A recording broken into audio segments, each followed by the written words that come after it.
Ultimate line that they've been doing for the last like 6 months has been really good. That's the That's what Hickman I run? hear. Yeah, it's the Hickman. Hickman's writing Spider-Man, and then he's like kind of like the world builder for it. But Nice. Rose, oh god, what's her name? She did like all of these X-Men like AU books. She's writing the Ultimate X-Men book, which is basically just kind of like a more manga-ish take on what if mutants were like Japanese high schoolers. Cool. That's been very good. The guy, I don't know his name, but the guy who's writing the Ultimates, which is like the Avengers, I really like the differing things he's doing. Like Reed Richards is Doctor Doom. Hawkeye. Like there was a big thing where like the villains were basically like an evil Reed Richards from another universe stopped all the heroes from becoming heroes. And now you have like Tony Stark trying to give these people their legacies and tell them who they are, and some of them are like accepting, like the Peach Momoko. Peach Momoko, thank you. Her X-Men's really good. But like Hank Pym was like, yeah, let me be Ant-Man. Peter Parker was like, let me be Spider-Man, but instead of being a teenager, he's like 35. But then like Hawkeye was like, I don't want to do this. So someone else found the Hawkeye gear. Like he was giving it to him, but then he threw it away. And then it's a First Nations woman, and her character is really cool. Sick. She-Hulk is a Chinese girl, I think Chinese girl whose whole village had basically been like decimated by the Hulk's experiments. We don't know who the Hulk is. We know that there is a Hulk, but it's kind of implied to be Brian Banner, not Bruce. I think also canonically the Hawkeye character is Two-Spirit. Oh, is that true? I think so. That might be right. I read these as I fall asleep, so I lose some of the details. And then I download the codes and I read them later again on my pad when I'm around my family and I don't want to talk.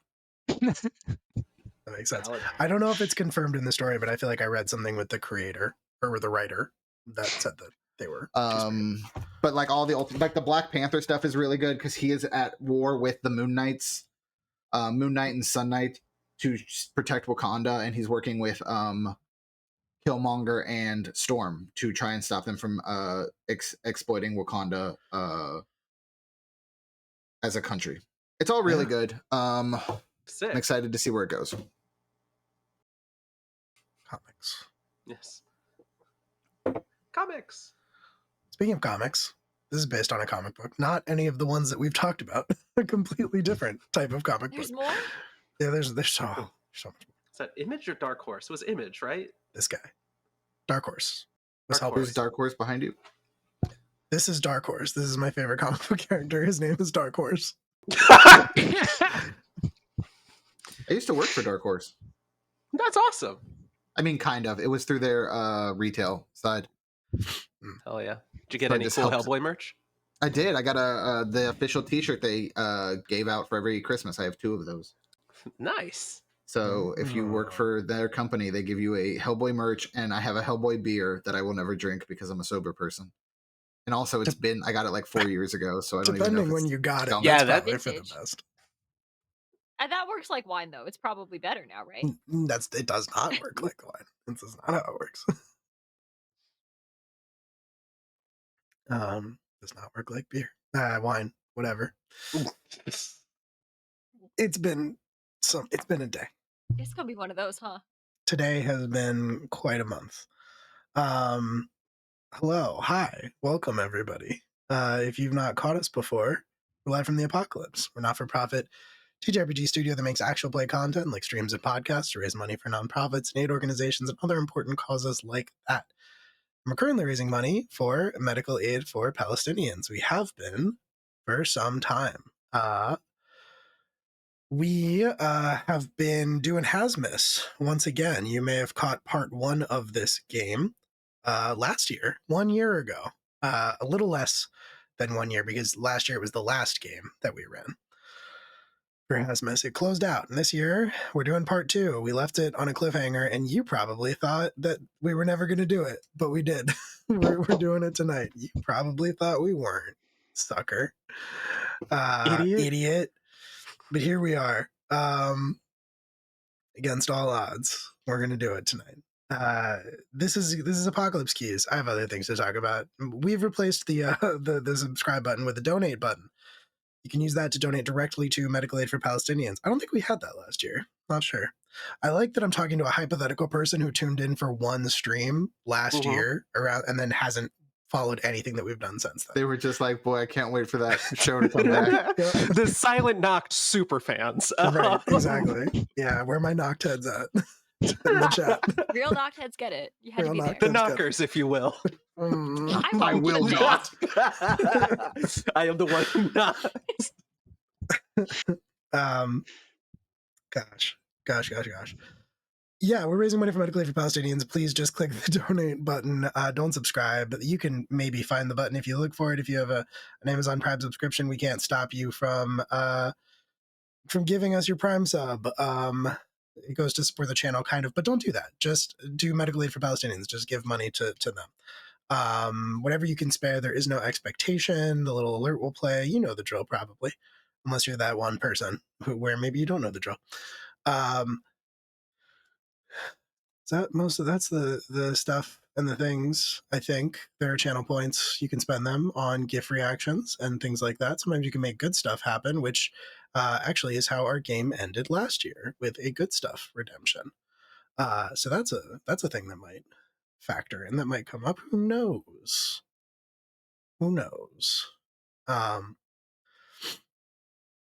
Anyway, I think that's it. I think that's everything, probably.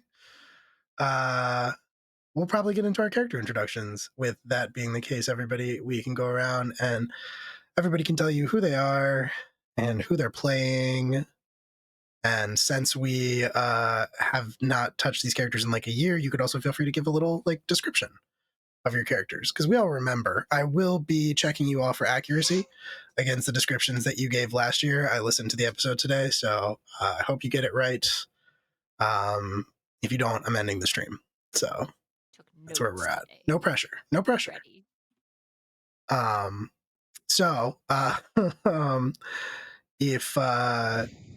If we're all ready to dive in, yeah. In the spirit of the holidays, I figure the best present that I can give to our early alphabetical named players is a respite by going in reverse alphabetical order for character introductions this time around. It seems only fair, so Bob and Brendan, enjoy. Apparently on the fucking naughty list. Jesus, Will. Listen. Hi, my name is Rose. I use they, she pronouns, and I was really banking on going last. I will be playing Alabaster Smythe. He uses he and they pronouns, and he is based off of Frosty the Snowman, but instead of a magical hat, it's an evil science hat. And instead of a snowman, it's a corpse.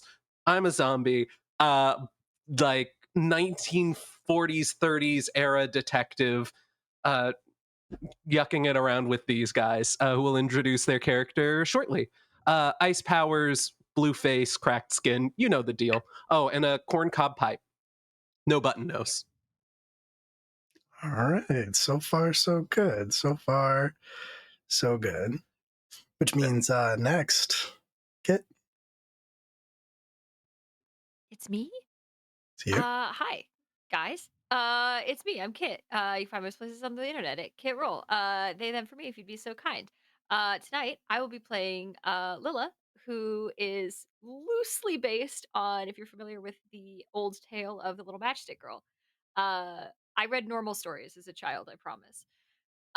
She is just like a regular human looking person, mostly.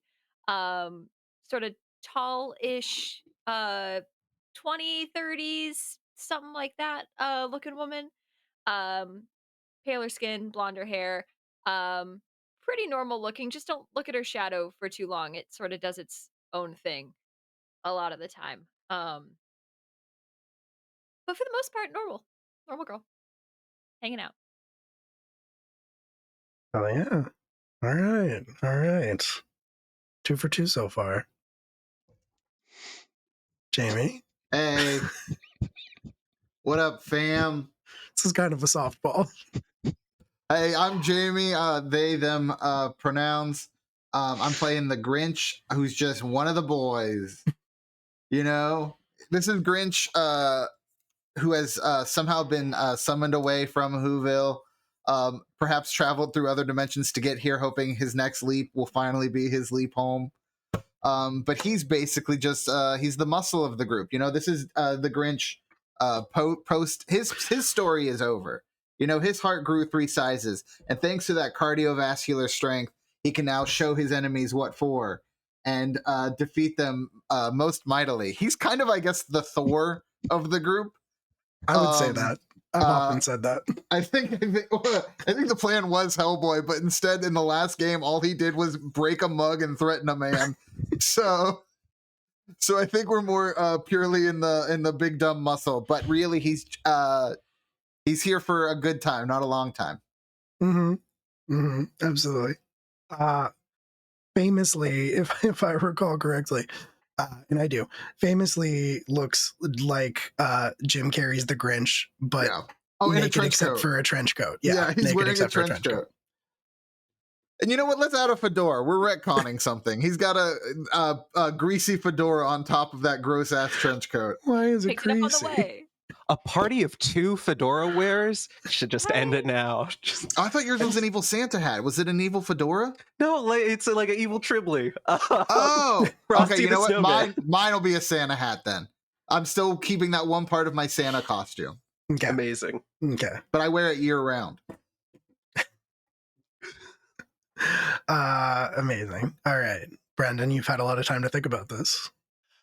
Hey everybody, my name is Brendan, and I am playing Sanikov, whom, if I'm remembering correctly, is essentially what if Santa's elves were a Lovecraftian precursor race, and he was the last of Santa's elves.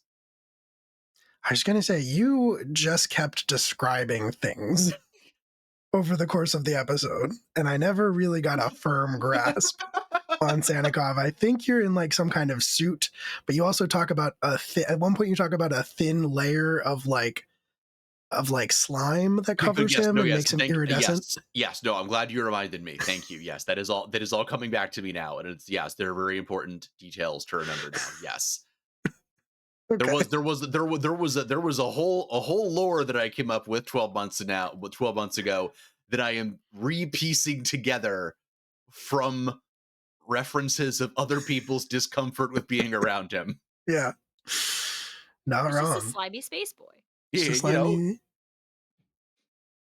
Yeah. Look, he needs to keep cool because he's from the Ice Age times. Right. At modern time temperatures, they are outside of his species' tolerances. Right. Which is where the slime comes in. Yes. I hate how much sense this makes. It's science. The slime is essential. Slimans? Is that anything? It's nothing. We can move on. Bob.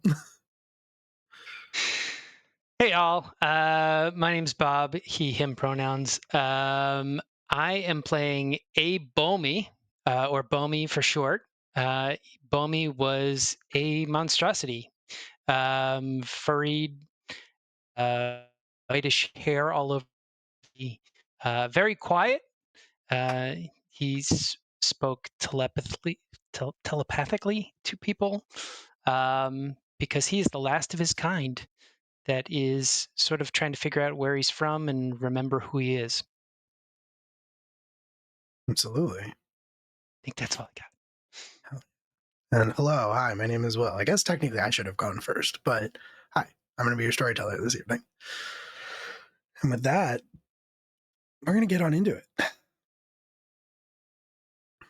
So, 1 year ago, out of game, but maybe, who knows? No. 1 year ago, you may recall that you were standing outside of the town of Hammerst, Norway. Basically the northernmost settlement of humanity that exists in the world. You had been summoned here for a variety of strange reasons, but most notably by Dr. Elias Wagner, who is a member, somewhat associated with the agency that you all work for, the, oh boy, Cultural Heritage 2E's an R subdivision, because I wanted the acronym to be Cheers.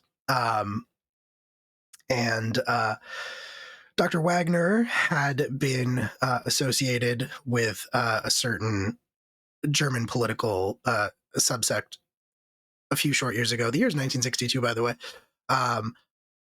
Fun fact that I learned today, 5 short years after The Grinch was published, actually. Just an interesting little tidbit there. Anyway, Dr. Wagner had defected very early on into the conflict, come over to the U.S., had been working for the U.S. government for a very long time, and had come to Amherst to study the strange phenomenon of children who were not waking up from their sleep, who were stuck in this perpetual state of dreaming, it seemed like. And you did a bunch of investigating. You found a lot of strange things, though nothing really conclusive until you started to try to put the pieces together. A few notable things came up for you.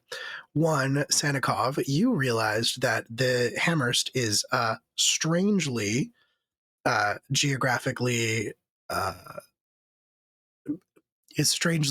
located proximity-wise to your tower, the tower of your people, which has been somewhat lost for a very long time. Even though you can access it, you've never exactly known where it is geographically. Now it is very evident to you, because as you all started to put the pieces together, you put forth that perhaps Dr. Wagner had played some role of being kind of a double agent in this regard, and was secretly a being like Sanikov, who was trying to access the tower, powering it through the perpetual dream states of the 50 or so children in Amherst who were not waking up, in the hopes of awakening something. Prevailing theory was the being known as Krampus. And then you rolled. And then you failed. Pretty bad roll. You know what? It was a 7. It was 1 shy. And sevens fail in this Powered by the Apocalypse system. Sevens do fail. As we noted, Brendan had tried to convince me that the success range for this game should be 7 to 10, not 8 to 10, prior to us playing. It said, no, I don't think we need to do that. No. And then shortly thereafter that, because you were incorrect, you were mistaken, your theory was false. Or bunk. A tower, a giant crystalline structure, exploded up out of the ground, consuming the town of Amherst in its midst, shredding buildings and sidewalks. From where you were observing, a safe distance away, wasn't really clear to you exactly how many people were lost as the tower exploded upward, but it looked to you like almost the entirety of the town fell into the ocean as the tower rose up.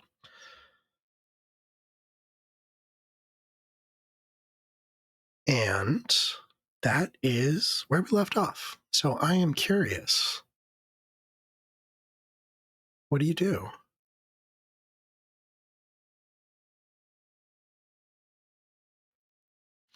Also, if you have questions, since it's been a year, feel free to ask those. So it's rising up, but it's not up yet, right? It is like it's one of those things where every time you think it's got to be getting close to being done, there's more of it. I think the Grinch is just gonna ditch his coat and in all his green glory just start running at the thing. And the rest of you. I think Al is kind of still marveling at it, but as soon as he sees the Grinch run, I think stuffs his pipe and follows along. Um, is it how far away are we? Because Al has like ice elemental powers. Is there any way that they could do something to try and either get a sense of where people are or to move kind of the snow away, almost like push, not to borrow from SpongeBob, but push the town away? Well, there's not really a town left at this point. But yeah, you were all kind of standing outside of town, just sort of in the middle of the snow. That was where Sanikov had wandered off. Could I instead then, like, as the Grinch is running, put a hand down on the snow and try to kind of, through my abilities to like understand and manipulate and feel the ice, see if there are any survivors, like heartbeats against the snow or disturbances, things like that. Yeah, I think that could definitely be a thing. I want to hear what everybody's doing before we start making rolls or anything. Cool.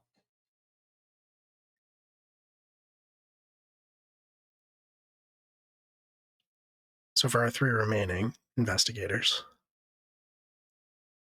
You said like most of this town is destroyed, or like arguably all of it. Like, are there any like residential buildings specifically that are still in? I would say arguably all of it. I think that it's clear to you that Hammerst was built basically directly over top of this structure without knowledge.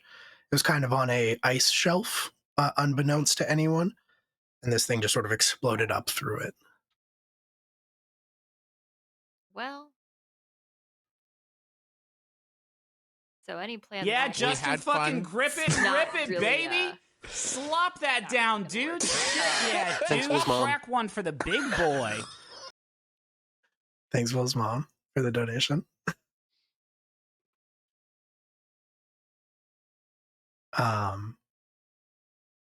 Sorry, can you repeat that, Kit? I couldn't hear you over the alert. No, I think any plan that I would have had is kind of out the window as soon as she realized that there isn't really any sort of, habitable portion of this town that is left. Because Lila's main concern right now is the kids, and RIP to them, I guess. It was a failed roll, and when you fail a roll like that in Apocalypse Keys, it literally says the worst outcome comes to pass. That's pretty bad. It's I pretty think bad. you nailed it. Thank you. It means so much to me. And I rolled a cry. Is that like? I think crying is a free action. I think I'm not gonna make Bowman's you roll already for that. doing that. He Yeah. probably senses all those crying children or the horror that happens, and sort of is already doing that silently to himself. I think that's very fair, and I think because bad things are happening here, I think actually because bad things are happening here, I think everyone should mark a condition that best represents their current emotional state. Oh no. How was the Grinch feeling right now? Probably mad. He's raging, baby. What's Yeah. the emotional state of the Grinch? Ooh. Can I take lonely? Yes. I'm gonna go ahead and take despairing. Makes sense. Makes a lot of sense. I think I'm gonna pick reactive for Al. Okay. And I Love think that. I think Bomey's just sad, just really sad. Mhm. Absolutely. And you feel all of those emotions wash over you. You react to them in various ways. Some of you leaping into action, some of you just sort of sitting with the knowledge that the town was just lost.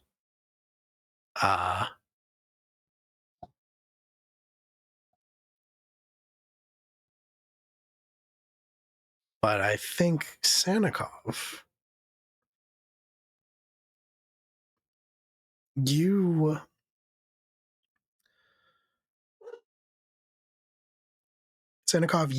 feel something moving around you.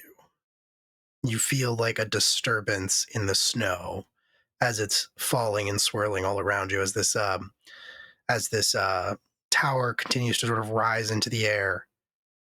You hear a voice that sounds almost childlike, not in the way where Lily looks like a child, but sounds much older, but like an actual sort of child-like voice.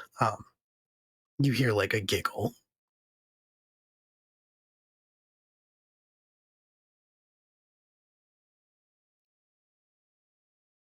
And then you hear that same voice say, "You seem sad."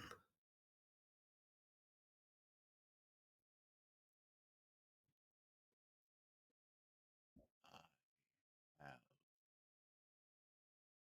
failed everyone.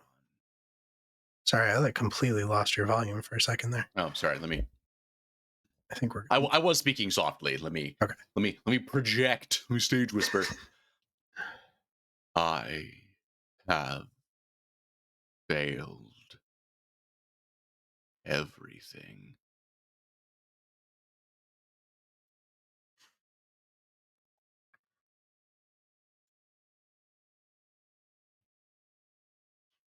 Oh, don't be sad. Do you want to try again? I think I was gonna look around a little bit, trying to discern the source of this Yeah, mystery baby. right, the mystery baby. The Yes, mystery baby, yeah. absolutely. Yeah, you look around and you don't see anything like physically there, but you do see an outline, like I said, in the falling snow that's kind of like moving around you, and it falls. It starts to accumulate on like shoulders and a head. You can see that there's like vaguely a humanoid shape, but it's not really like resolving per se.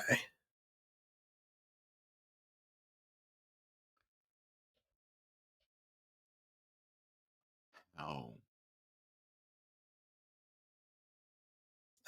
Magic.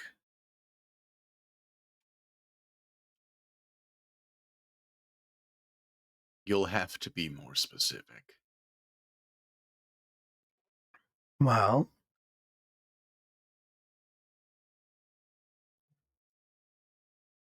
I'm a ghost, you see,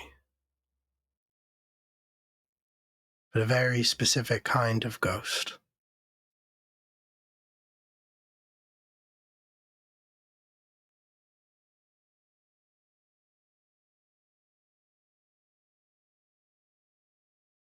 What do I have to do?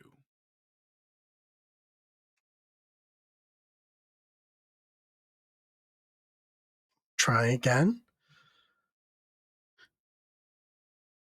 but it might be worse. Sanikov looks at the devastation, the tower rising into the air.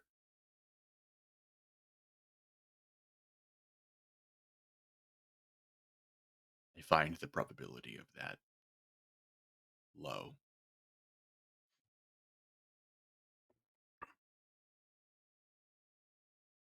Well, then, it shouldn't be a problem.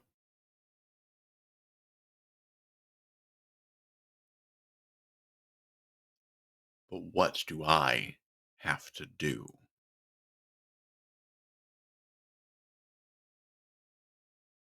Why are you doing this?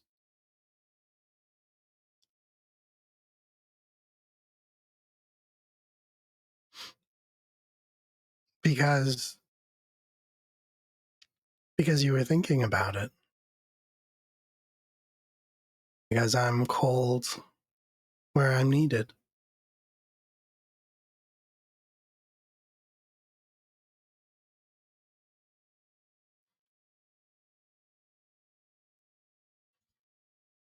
all you need to do is close your eyes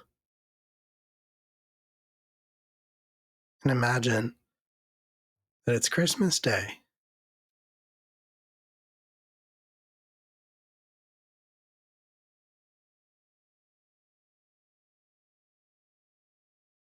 All right. Well, I guess Sanikov kneeling down in the snow will close his eyes and will cast his thoughts back to the ancient solstice festivals of his people, where they would celebrate their long respite from the sun. And you hear one more giggle as the ghost of Christmas past rewinds time around you. Just a little bit, just a tiny little bit. Which is where that good stuff redeem comes in. I don't think JD is watching at the moment, but you could thank him later. I will. And time turns back. For you, Sanikov specifically, you see where like the Grinch started to run away and gets pulled, starts like running backwards. You see like where Bomi collapsed in the snow. They stand back up. Everything reverses just enough, maybe about 20 minutes at the most, and you are left standing in the snow outside of town. Oh, JD is here. JD, you redeemed good stuff at the very end of the last Silent Nacht stream. Oh, well. I'm killing your character. JD, I swear to God. I JD, turn GM your for you location too, on, I just bastard. wanna I'm talk. killing your character. The timing. The timing. I was gonna get the Band's cam. Now, no Band's cam for you, JD. I mean, No. in a way, you did make an offering. GD, you're outvoted. Well, noted. I'll put that in my back pocket. Nobody worry about that. Probably won't come up. Probably won't come up. So, yeah, you all, for Sanikov, you see time rewind. You see the tower sink back into the water. The ice reform itself. The town likewise reform. And yeah, you are once again standing, looking down on Hammerst with your team, starting to conjecture about what the mystery at hand might actually be here.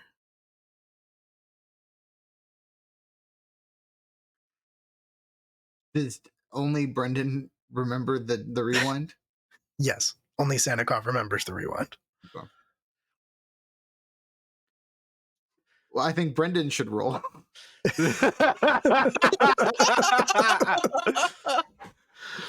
Flawless. Flawless and perfect. Yep. Sanikov, you know a few things now. You know that the tower is underneath the town itself. You don't know the exact circumstances that would awaken it, but you do know that you accidentally caused them, and you do know that you can probably avoid that this time around, at least for a while. Okay. So we have accidentally triggered it. I guess Sanikov, I almost called him Santa Claus. God. Sanikov. Crazy thing to do. And a crazy thing to do. Sanikov is, I think, going to try to think about what they've done since they've been here.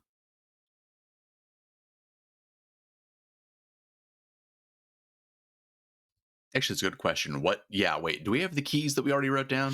You do.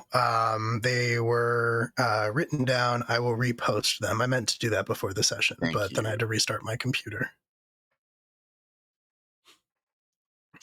Kit was nice enough to track all of that. Thank you, Kit. Thank you, kid. And then I promptly lost my notes. So Well, that's fine. They're still in.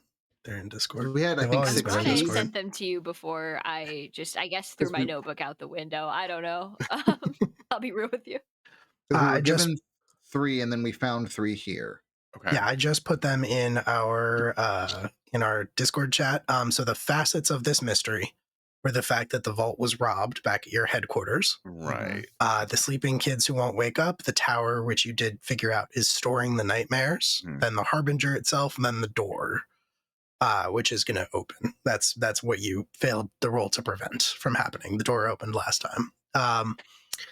The keys that you have found are a strange ringing noise that regular people can't seem to hear. The nightmares of the children, which are pretty fucked up.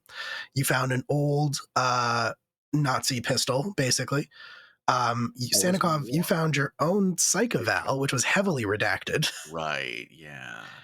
You found an ID badge for a personnel that you did not recognize, and an itemized list of scientific equipment in German.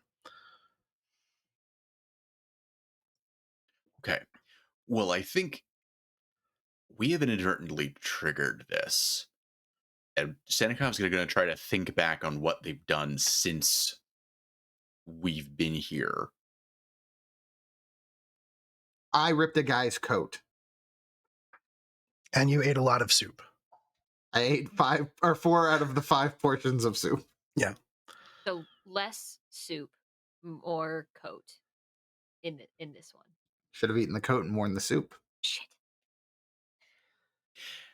In doing that, can I grasp at a key? Yeah, I think so. Right now, are you sharing anything with the rest of your group, or are you just looking into this yourself? Not quite yet. Okay. So you're just standing there being quiet. Yes. Cool. Yeah, spend some darkness tokens and roll. Okay. How many darkness tokens do I have? It's a great question. It should be recorded on your thing if you were using them. Let me see. I'm tracking 0. That doesn't mean that you have 0. You may not have been using the little character sheet tracker, but Possible. this could potentially be a time when you would. I might have had 0 at the end of the last I session. think you used them all on your possibly. roll. I think Yeah. I did. That makes sense. So, but if we rewound time, shouldn't he get those darkness tokens back? I don't think so. Oh, okay. All right. So Well- no darkness token expenditure for me. But you can still roll 2d6. All right. Is there a stat that I roll with that, or is it just 2d6 plus darkness tokens? It's just 2d6 plus darkness tokens. Oh, This game gotcha. doesn't have stats. Right.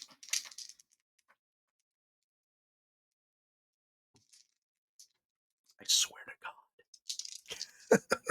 Don't threaten them, Brendan. They're mad at you from last year. It's true. They're still mad at you. Yeah. Well, unfortunately, that is a 6. So that is yeah. We blow Yeah. up Amherst again. Okay, so I'm done. Okay, so I'm done rolling. So you can mark ruin to uncover a key anyway. Yeah, I'm gonna do that. Yeah. Okay. All right. Where the But where in the, doing where the ruin so- track at? Under the That should little be cap. yeah, The graduation cap. graduation cap. Ruin. Every time you mark ruin, either you or I describe how you become closer to becoming a harbinger yourself. You seem to be having a good time. You tell me. I seem to be having a good time. Interesting. Yeah, I think for the rest of you, you would see Sanikov as he stands there in the snow start to, for lack of a better phrase, dry out a little bit. Normally he's a very moist individual.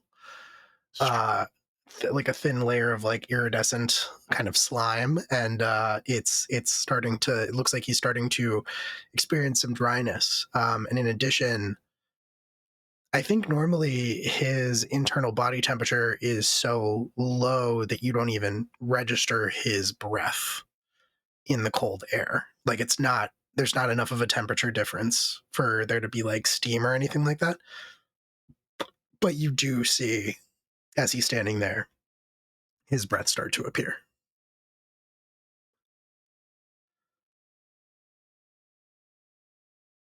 But you do get a key. And I just so happen to have a list of those still in a channel that's not very convenient to get to. Here we go. All right. What are we thinking? Someone's washing is done. Yeah, it's mine. Sorry. I don't know why it's doing. I love how I we all thought just somebody was know. making rice for a second. I was like, what appliance is singing at me? I know. I love how we all just sort of know that washing machines sing a little song now. I don't know why it's giving me like a minute and a half song. So see, okay, so at a place I used to live, we had to mute the dryer because the dryer also sang a little song, but I don't know if it was intentionally this way or if it was like something was messed up with it. It was in like a minor key and Oh, it no. sounded super threatening. I'm sorry, you can mute them? This model you could. Although, however, if the power ever went out and it came back on, you had to remute it. So I would forget that this had happened, and out of Jump nowhere, scare yourself. my drying in the middle of the night just it sounded like the friggin' like ringtone from like one missed call, you know. And I'm just like, don't. Oh God. Okay. It's the dryer. All right. It's just the horrible ghost in the dryer. Forbidden minor key lullaby from the dryer. Yes. Okay. Sanikov. Sorry, we were steaming our Sanikov, I believe. Yes. Yeah. Sanikov, you all see weird things happening to Sanikov physically, but Sanikov, as you were standing there reflecting on this and the time jump and thinking back,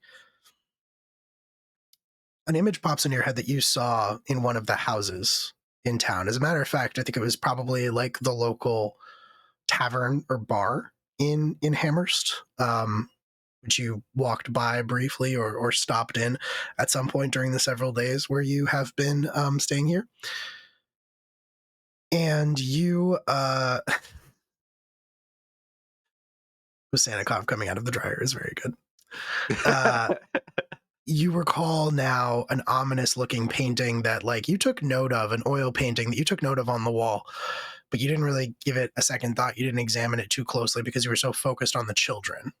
But now with the added context of what you just saw happen and then unhappen, you recall this painting, this oil painting that seems to be very high quality. And it was of a ship coming into the Amherst harbor. But behind the ship, there loomed a dark, enormous, man-shaped figure rising out of the water behind it, with horns coming out of its head. Largely obscured, but enough to make out a roughly human shape. And then, with the most minute detail, you also recall that there was a figure standing there on the docks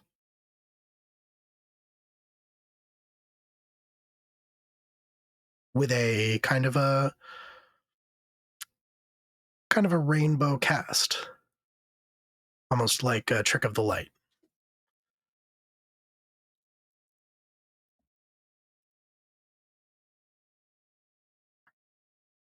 Cool. All right.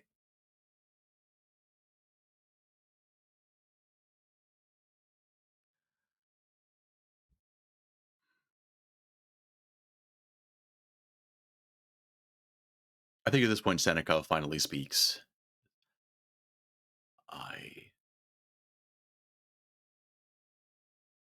I don't know what to do. I have seen the consequences of actions that I take. I have seen us fail. I've seen me fail. I have been given the opportunity to correct what was astray, but I increasingly am forced to the conclusion that what is awry in our destinies is somehow me.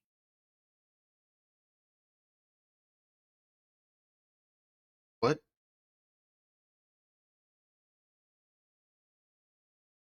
What makes you say that? I attempted to resolve our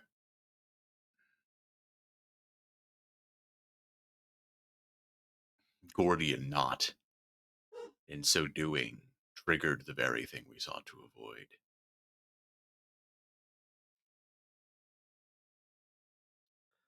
I think Al looks around and well, it already happened. I mean, things look cold as we left them. My consciousness has been projected backward in time to correct this error with the aid of the specter of solstices of distant memory.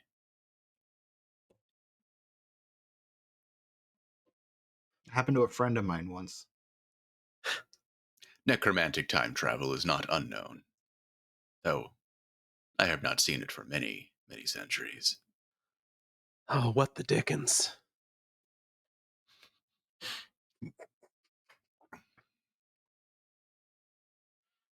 Okay, so what did you do that made the apocalypse happen? Besides be a sad sack. That is what I am still trying to determine. All right, well, play it back for us. What happened? If we want to just like, yeah. Wow, that's crazy. Well, that Cool sure sounds story. bad. Star wipe. Wow. Yeah. Yikes. Well, that sucked. Well, now that we're all caught up. Let's not. All right, so we made some leaps that didn't happen to pan out, but okay, we now know there's a tower under the town, right? I mean, Something that we have done has set the inexorable in motion, but I have yet to deduce what. You said the tower came out of the ground? Yes, beneath the town itself. So something within the tower had to make if the tower was the thing that moved, maybe we can get into the tower, get below the city, stop it from coming up and destroying everything. I am drawn to the same conclusion. I fear that closer proximity to it will accelerate whatever is to come, but I can see no better course of action than to descend. And I think that is the moment that you all hear a scream from the village down below. Neat. fuck. I'm running. The Grinch is gonna take off, doing like a belly flop slide down the hill. Yeah. I think Al is similarly moving fast, but doing the classic Bobby Iceman like slide. I'm gonna like snowboard, but like I'm using my shadow to snowboard. It's like super cool and chill. We don't need to worry about it. I think Sanikov becomes the little man that always runs alongside your car when you're a child. Just sort of like taking these long leaping strides from like tree to tree down the mountainside.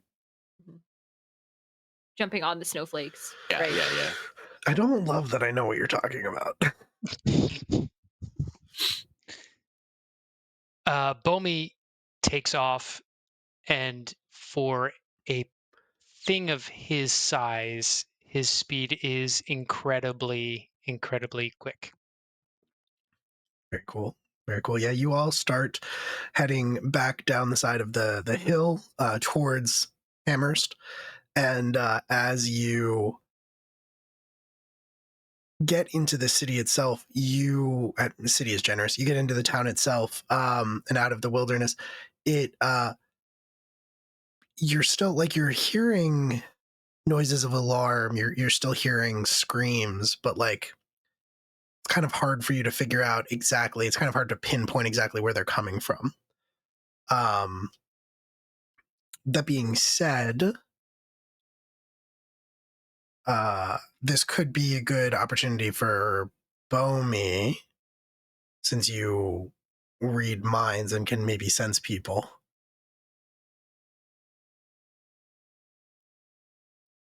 Yeah, I think he will reach out mentally to see if he can figure out where this is coming from.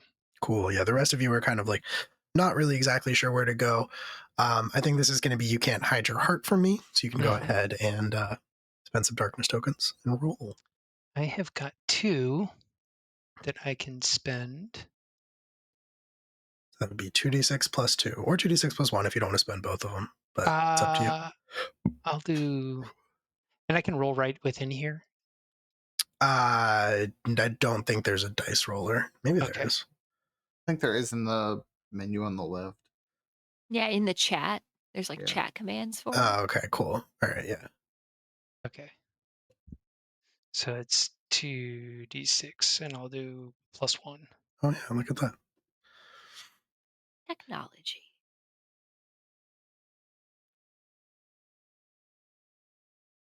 Oh, we can all see it. Hui. But you, 6. That's rough. You can mark first of all, you can mark experience. Second of all, you mark the darkness token being gone. But Dice is banned, y'all. yeah, we Gotta gotta be stop one of those rolling. nights, Dice-based huh? game. Gotta stop rolling. That is this game is Sorry, wild. guys. This game is wild. The darkness within you takes hold and will break the mind and heart of who you are connecting to. The keeper tells you what price you must pay to save them from the worst of your power.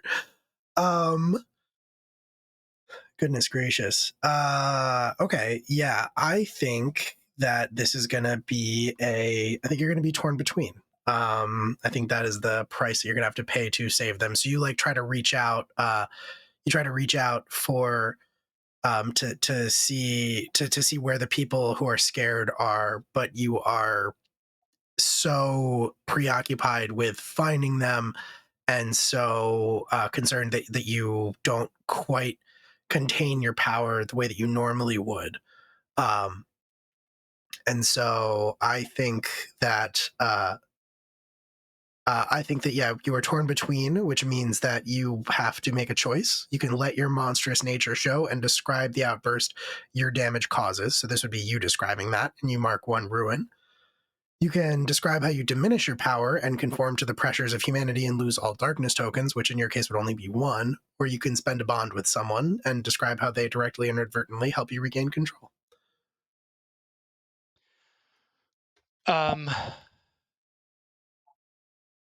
I am going to explain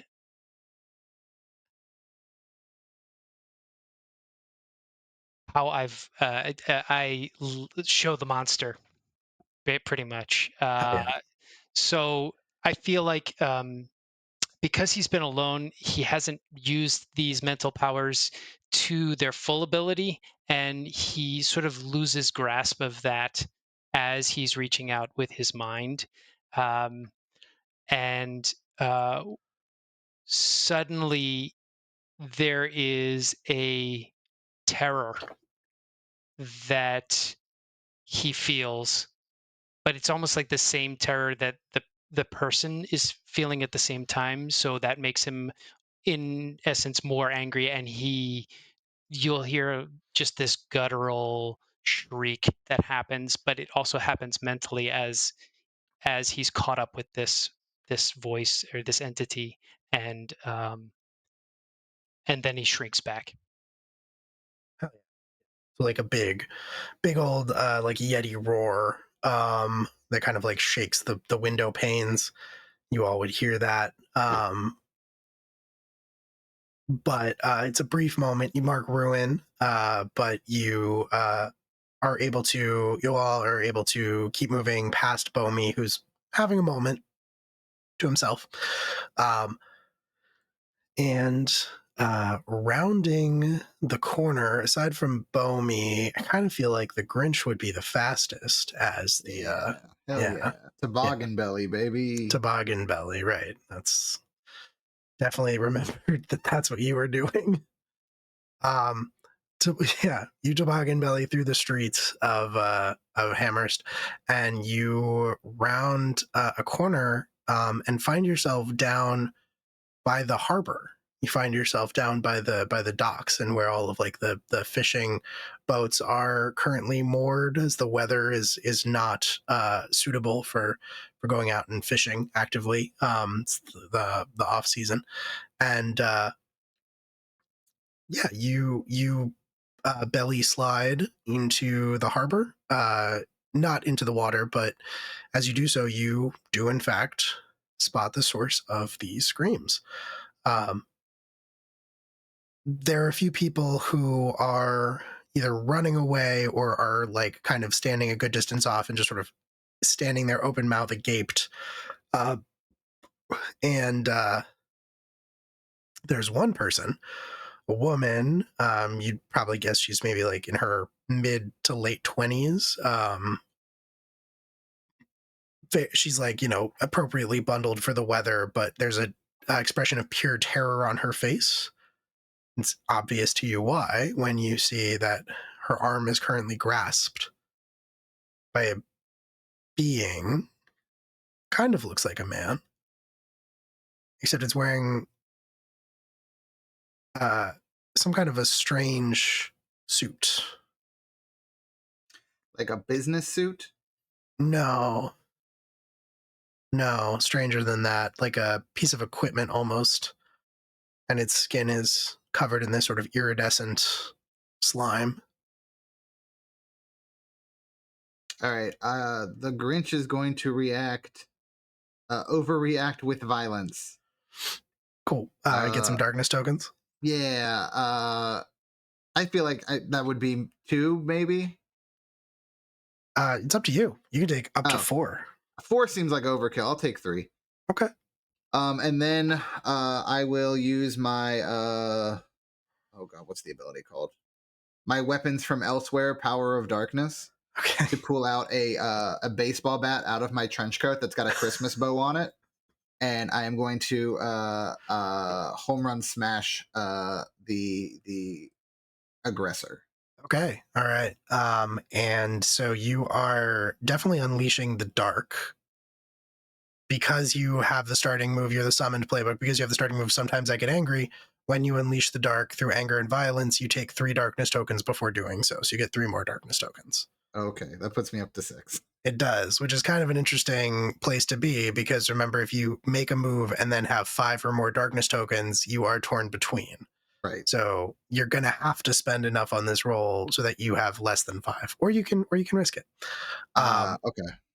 But yeah, you see this one individual that looks an awful lot like Sanikov holding on to this woman's arm, and then you see a few more that look like they have maybe crawled out of the harbor itself and were in the process of moving towards the onlookers, but they stop when they see you toboggan slide into their immediate vicinity. Well, I like toboggan slide up, and then using my arms, I like do like a backflip into the air, landing on my feet, pulling the baseball out, and discharging the one that's cool, grabbing that lady. Cool. Yeah. So you're gonna spend darkness tokens, as many as you want, and you're gonna roll.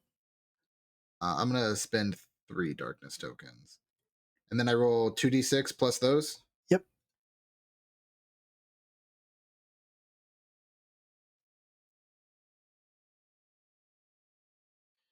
I hit. Are you fucking kidding me? I hit a 7. You could spend a bond. What bonds do I have? I feel like I have one bond. You have one with, I don't remember who this is with, but you were there when I was summoned. What makes you afraid of me? With Al. Yeah. Okay. So you could spend that. So I was thinking if Al was the second person there, they'd like throw up an ice wall or do something to freeze. So if I see instead, like I roll up and the Grinch is coming at, I think it would make sense for Al to be like, oh fuck, this is like kind of being horrified at almost looking at you like a monster, which Al hasn't done before. Okay. Yeah. So you can spend that bond and check it off and get +1 to your roll, which would bring you to an 8. Yeah. Okay. You wield the darkness with control and ease. Choose 2. Get past their defenses and inflict a condition. Get what you want from them. Avoid reprisals, harm, or cost. Gain the upper hand for now. Expose a weakness or flaw. Confuse them for some time. All right. So I definitely want to get what I want by having her, like, them let go of the lady. Okay. Yeah, I think that's fair. You can get what you want from them. And then, could you read the options to me one more time? Yeah, get past their defenses and inflict a condition, avoid reprisals, harm, or cost, gain the upper hand for now, expose a weakness or flaw, confuse them for some time. I think I would like to avoid any reprisal because I want this to go full Looney Tunes rule and knock them into the horizon. But because 100%. it's Looney Tunes rules, they would take no damage from this. Sure, yeah, of course. So yeah, you hit them and they you like slide in, hit them with the bat, and sure enough, they are hit so hard that they go flying off of their feet. They let go of the woman in the process.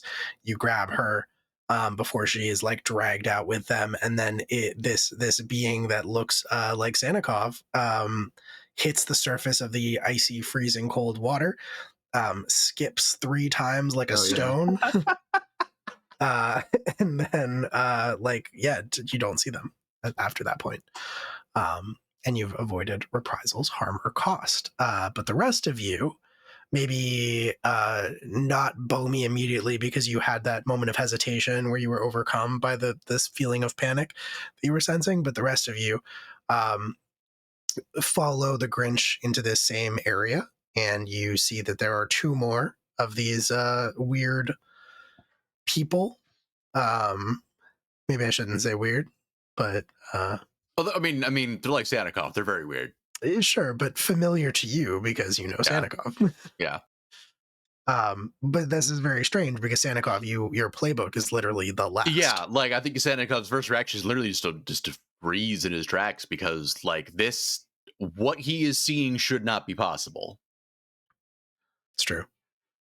I think both to try and break Sanikov out of it, and it's a darkness token pull, I'm going to like recognize, oh shit, there's one of those dudes covered in mucus, just like my boy who's covered in his own mucus.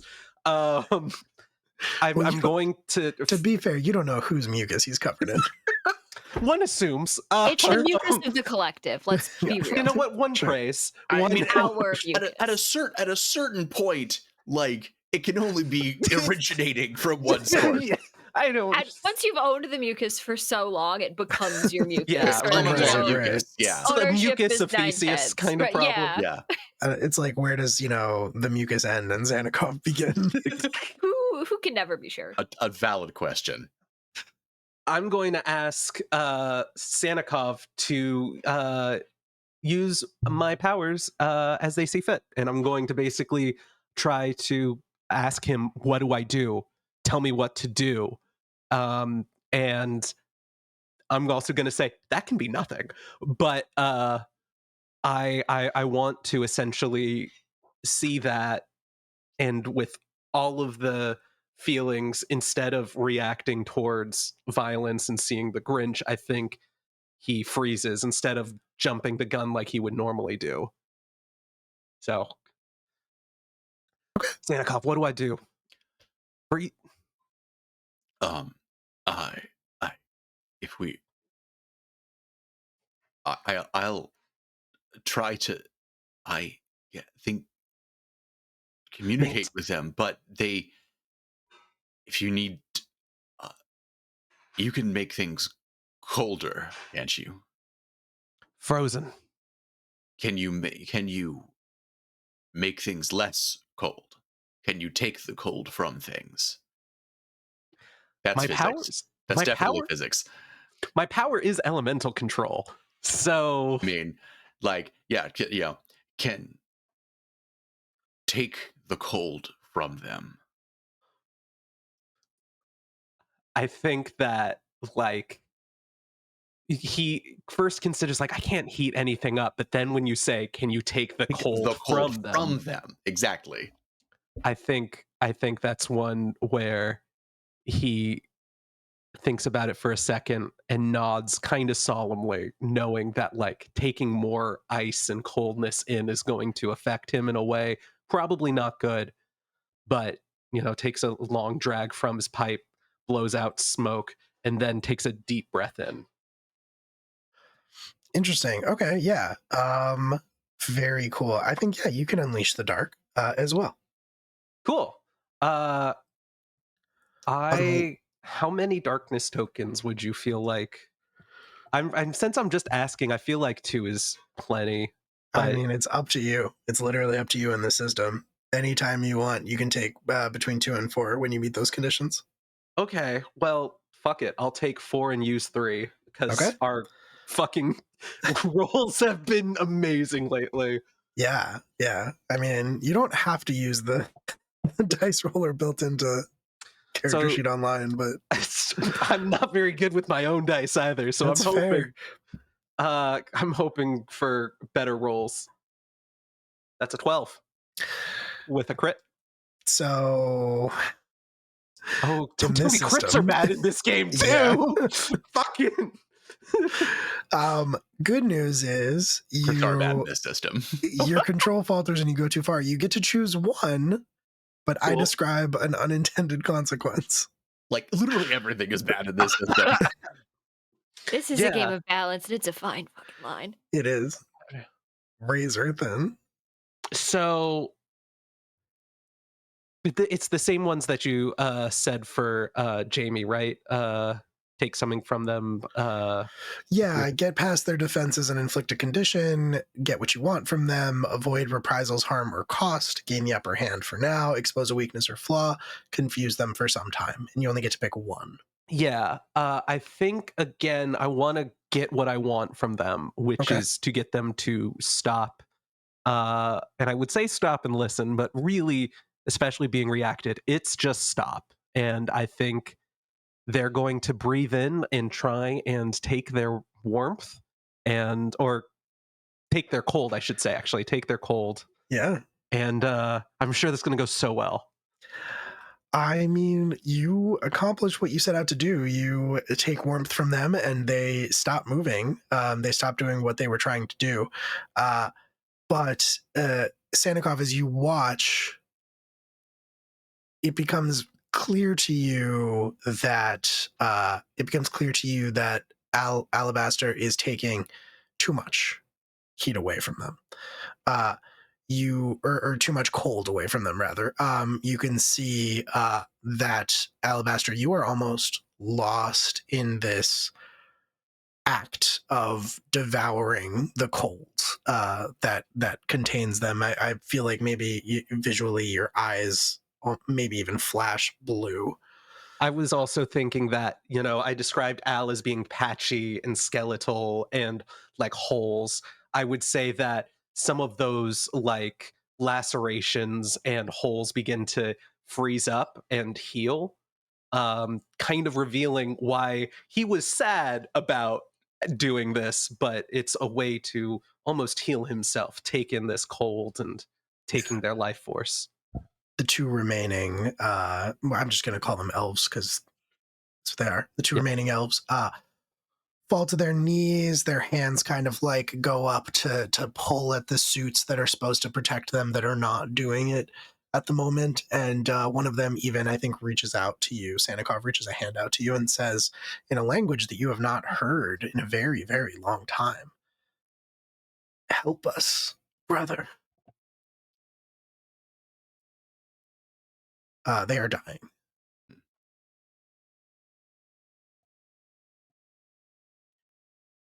Replying in sort of halting syllables, for again, he has not spoken this language in a very long time, and taking care to whisper that it might be carried on the wind, for to speak their language too loudly is to invite destruction.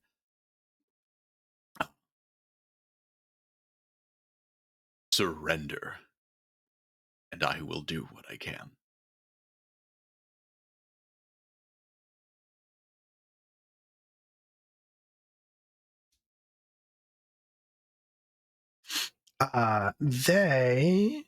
The one that was talking to you, one of them is just not even able to speak, but the other one seems to be strong enough that he's still mustering the willpower to speak to you.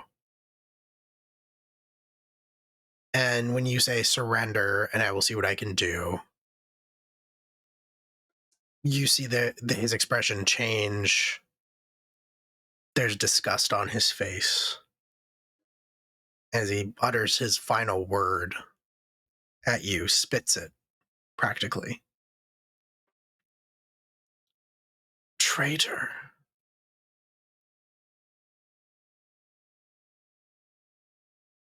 Both of them collapse. The Grinch is gonna poke one of them with his baseball bat. I think because they had their cold stolen, they kind of melt almost. They're gooey. Yeah. Oh, then he's disappointed. He upset at himself for ruining his baseball bat, and then he tucks it back away in his jacket.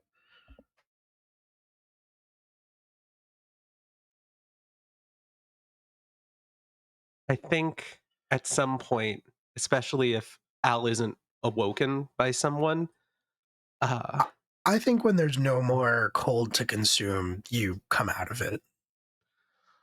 I think he snaps back, eyes return to normal, and looks out and sees the two melted elves, and just kind of shudders, shivers essentially. Tries to breathe out and notices that his breath now can't be seen, and then turns, doesn't even look Sanikov in the eye, just kind of like tilts his head back. I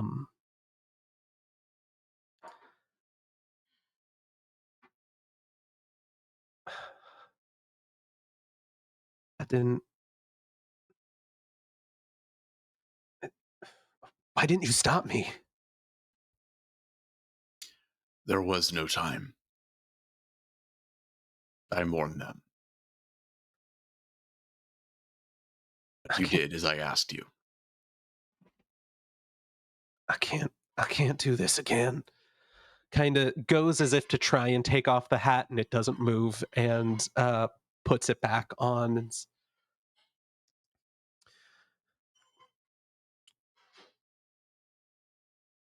I'm sorry.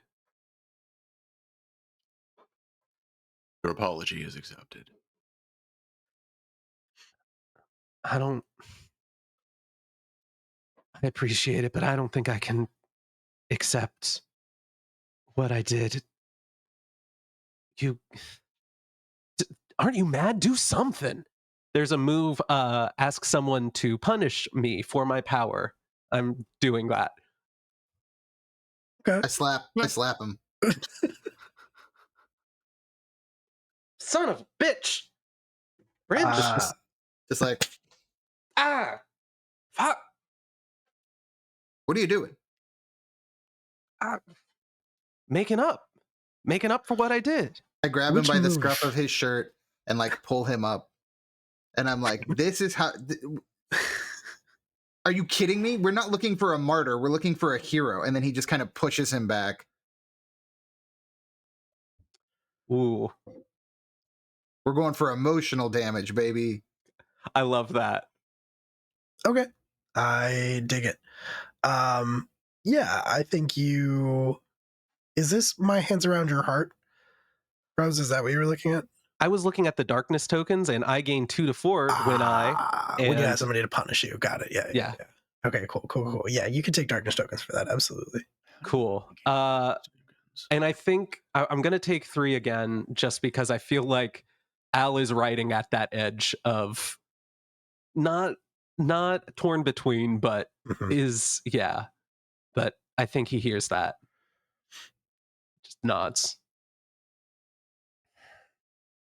And in the aftermath of that, as there is silence and the snow falls around you, it starts to accumulate on the bodies of these 2 impossible Crispus elves. We'll take a break Hell yeah. and be back in about 10 minutes. Don't go away, everyone. See you real soon. Especially Maybe. you. I've been featured in the MCU. Extensively. Did Yeah, you you're not know my this? favorite. You're my favorite Marvel Rivals character, Kit. Well, Well, I'm convinced. I am downloading it. I got a few All friends right. who play. Yeah, it's got oh god. Rocket, Groot, and Star-Lord from Guardians. It's got the original 6 Avengers. Hawkeye's weirdly the best of them, if you ask me. Love that. Why is that weird? Come on. that seems like a given to me. Why He we, would probably be really good at shooting. stop bullying Yeah. me. I have autism.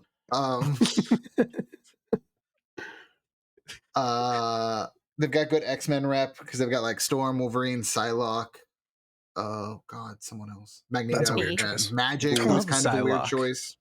Hey, what are you? Cool. What the fuck are you doing?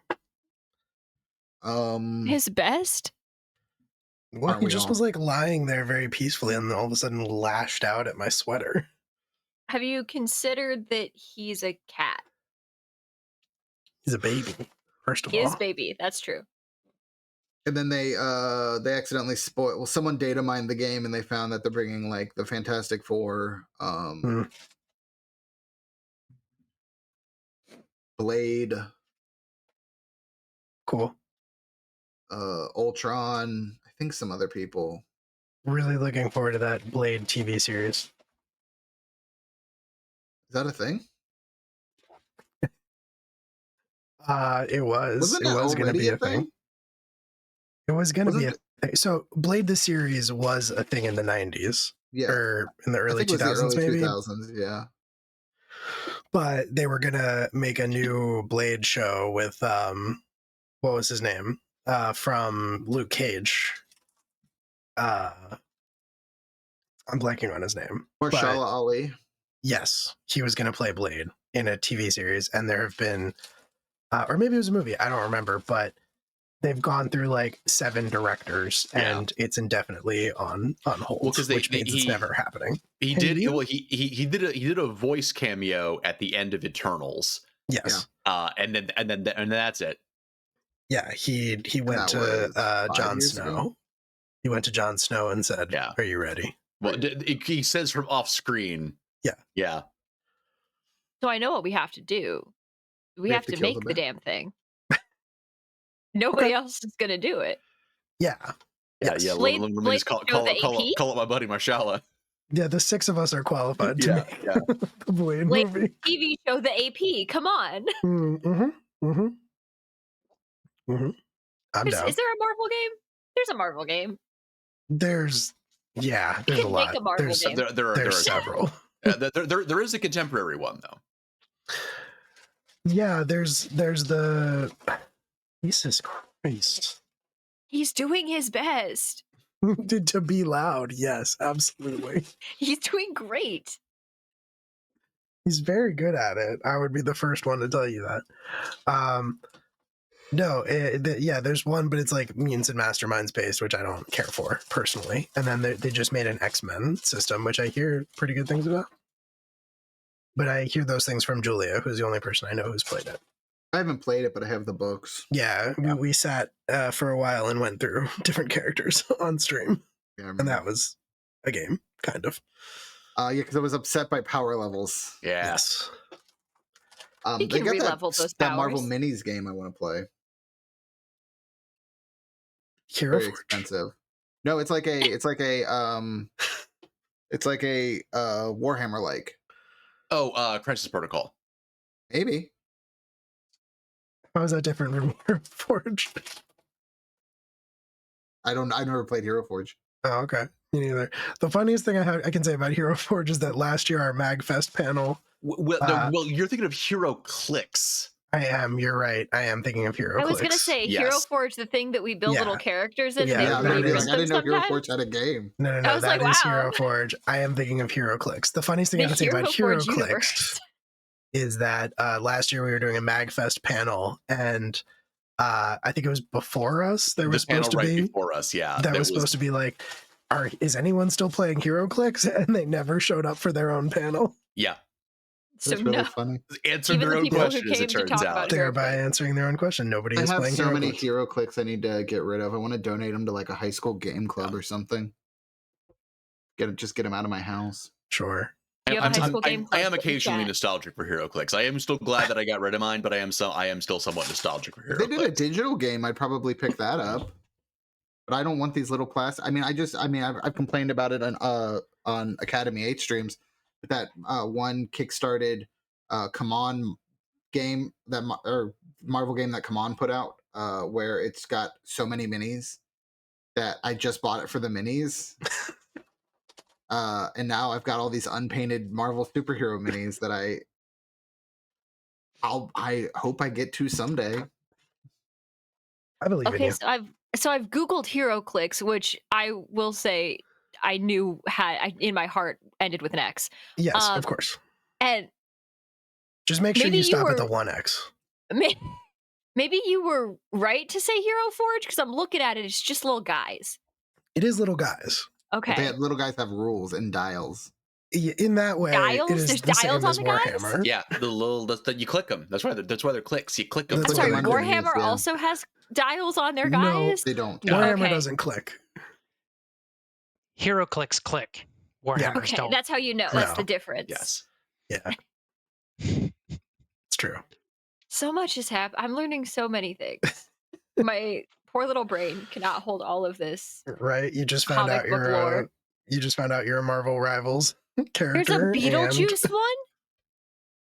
There's a Beetlejuice Yeah. Hero Click. Is that They- allowed? They kind of went off the rails. Is Yeah, this they like the got Funko very Pops before Funko ridiculous. Pops was Funko Pops? A little. But like with rules and clicks. With rules and clicks, yeah. There's rules and clicks. Yes, yes. there Okay, is a Funko there's Funko Pops. Pop some board cute game. ones. Have not. I'm sorry. There's a Funko Pop board game. There is a Funko Board Pop board game or war game? Board on. game. There's a Board Funko game. Pop video game. I'm gonna put a pin in that, and then I'm gonna go write a war game using Funko Pops. Must be Please. very bad. Well, I would expect nothing less. But I'm also not a Funko Pop boy. I know some people love them. I don't. I think I it's a have neat some little way to have your wrestlers. favorite little guys. Yeah, for sure. But if it's not your favorite little guys, they're just a little. Then why don't they click? You know, Mhm. Yeah, missed opportunity. why have favorite little guys that don't click when you can have favorite little guys that do click? Click. Yeah. That's what I'm see, saying. that's what I always say. I've always said that. You kind of need to stop saying it. It's making conversations uncomfortable. And yet here I am still saying it. Same. Fight me, I guess. But anyway, let's get back to the game. Where you can literally fight me. Trying, So- man. Rose had just killed some dudes. And Yeah, I said some- did. Who said the very sick thing about we don't need martyrs, we need heroes? That was the Grinch. Grinch gave Notable Al some quote. things to fucking think about. Notable quote by the Grunge. Oh, Was that iconic quote. last year? That was last That before was break. literally That was- just That now. was before break. I That was missed the last that. 20 minutes. That was I right missed before. that. Damn. This was moments ago. It was some pretty stone cold delivery, I'm not For gonna lie. sure. Yeah, it was great. From the Grinch. Grinch has a vibe. The vibe is bitter. I thought you were gonna stop at the vibe is and like yeah. The vibe Mood. is. The vibe is. The vibe is. What was that, Descartes?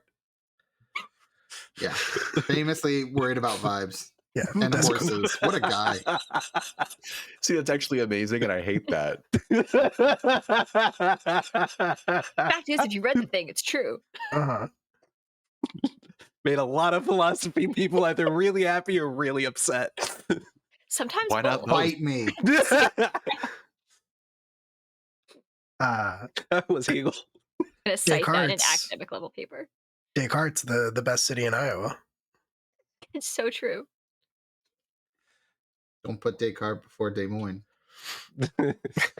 Well, you got to be careful. You don't want to put the cart before the horse. I was gonna say there were layers to that. There were I feel layers. like Bob's just gonna leave.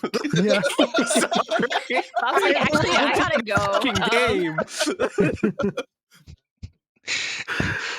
The problem is my brain is not fast enough for all of you. I'm like 2 clicks behind everybody. Oh shoot, we're back There's a on great clicks. game for Clicks. that.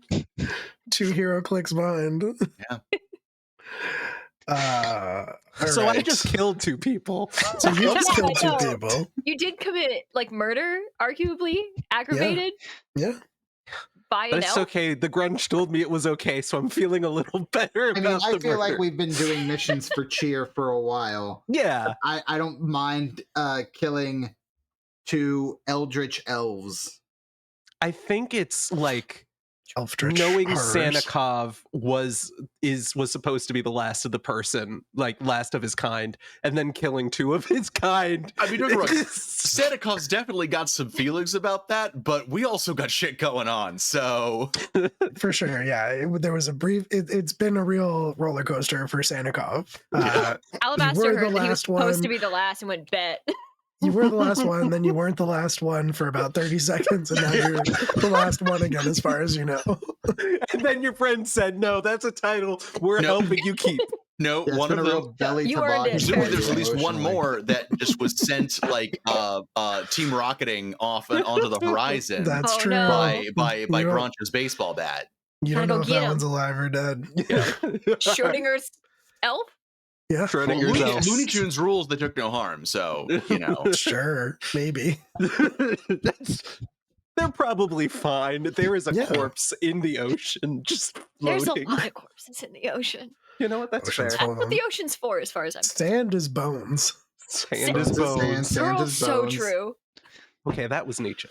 We carpooled here together. All right. Kit, you were gonna. I don't have a good transition in me, but Kit, you were gonna do No, something. this is exactly what I needed. This is the perfect transition. Oh my goodness. The one like AP philosophy kid in our chat is like, this is awesome. Yeah, what was I gonna do? Something Something cool, with I'm death, sure. probably. Probably. I mean, that is kind of the whole character. Yeah. I'm gonna be real Talk with to you. ghosts about it. Well, you say that. You got to stop calling my shots. So I think the Grinch says that epic line about we don't need martyrs, we need heroes, and I think Lilith just sort of walks past him like we don't need heroes, we need answers. What the hell? And I think I'm just gonna go like hang out with the corpses because there are still 2 goopy corpses sitting on the harbor, right? Which is a They're- sentence that I don't ever want to say again. Unfortunately, yes. Unfortunately, I have to say yes. Okay. Well, I guess that's who I'm gonna go hang out with. Because I have this move that I feel like I should probably use called Death Walked here. Mhm. It certainly did. Because death reaches all places and into the heart of all things, and I just witnessed like a bunch of it. And I want to figure out what the hell happened because these guys aren't supposed to exist, and they're not supposed to be here, and they're Yep. not supposed to be trying to grab residents. Were they trying to kill we don't know what's going on. So Lilith's just gonna sit here amongst the corpse goop and just sort of, I guess, commune with the death. I don't, Yeah, something like absolutely. that. Um, I think that is great. And you can on spend darkness brand. tokens and roll. I should spend some darkness tokens because I have too many of them. Yeah, let's spend 2 of those bad boys, Okay. which is normal. 2d6 and hope, I guess. Oh, well, so I shouldn't have spent those. Because that's 13. Whoa. Oh That's boy. 11 plus hubris. Well, that's fine. That's fine. So Yeah, you still get to pick one from above. The on an 11 plus, the whispers of death overwhelm you. right. Casually. Casual, Yeah. choose one from above and one from below. So you have the questions that you can ask above in front of you, and then from below, you can pick death lingers and holds you, mark a condition. Death shows you what you do not wish to see, mark ruin, or you bring someone closer to death. Ooh. Destroy one bond to no effect. No effect except for that they're closer to death. Correct. I No effects, if you will. okay. So I'm not going to do the super cool, awesome thing, but I am going to do the thing that needs to be done, which is what evidence here will help my investigation. That feels like the responsible thing to do in Uh-huh. this situation. And then if death decides to, show me what I do not wish to see, I feel like I'm seeing a lot of what I do not wish to see. What's more of it? For I'm gonna regret sure. saying that. Yeah, no. I think you're going to be fine. You have the devil's advocate. You have a mentor, so to speak. I do. And they talk to you, and it's your grandmother. It is my grandma. And so as you are alone, kind of kneeling with these dead Koopy elves, you feel her bony hand on your shoulder, but it's comforting and familiar as she says to you, "Oh, they have slept for a long time.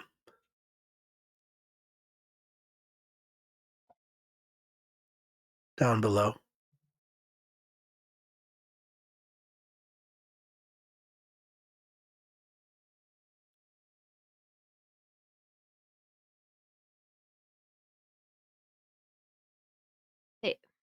They've slept. They come from there? They were sent there?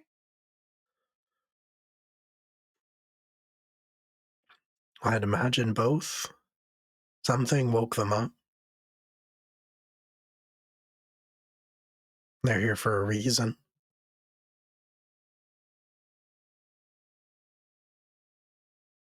They came from below. From the tower. You don't know about the tower. Do we not? You don't. Well, I did tell them about the tower popping Oh, out that's of. true. You did. We You did tell montage. them. We start yeah, with yeah, it. yeah, yeah, yeah, we yeah, star sorry. wiped it and everything. I forgot because you star wiped it. I was like, they didn't have a conversation. You did. You just didn't. Off screen. We did it. We did it in Yeah. post. Yeah, right. Exactly. Yeah, your grandmother nods. That. Hmm. Or perhaps even deeper. What is below the tower?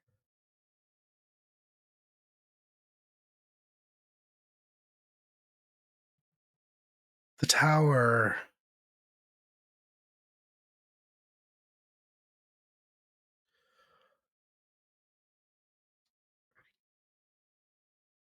The tower isn't meant to be the end.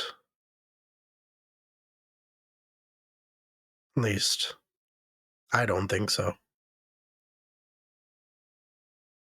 I think the tower holds something else at bay.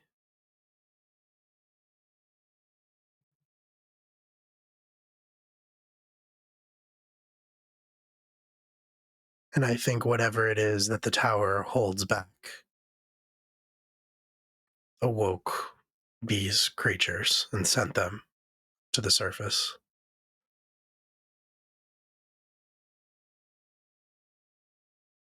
Wherever they came from.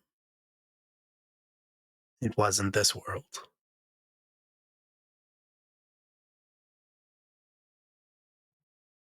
If they're from below, she just sort of looks back at Sanikov. Below and elsewhere.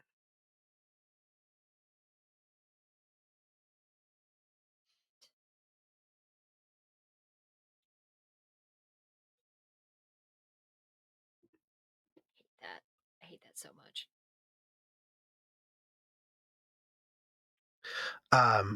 You also get to pick one from below, coincidentally. Death lingers and holds you. Death shows you what you do not wish to see, or you bring someone closer to death. Oh yeah, yeah. I think absolutely show me some stuff I do not want to see. Cool. Which I feel like we're barreling towards that direction. Yeah.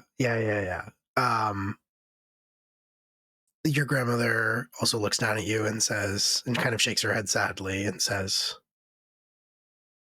"You shouldn't forget, dear." Kind of passes her hand over your eyes, and then you also remember watching the town collapse. Oh, great. Oh, cool. Cool fun.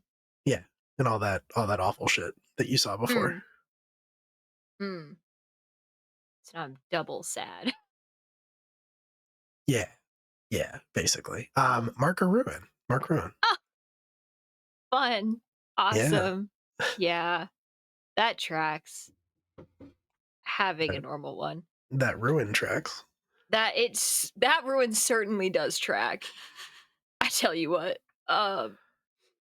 Cool. So you find all of that out, and you can share that with the rest of the team if you want to, in your own time. Is anyone else doing anything? Bomi, you are there. You just had that brief moment. Everything happened so fast. You had that brief moment where you were kind of out of it. And by the time you caught up with the rest of the team, things were basically already done. Alabaster had already killed these two. I think Bomi sort of gingerly walks.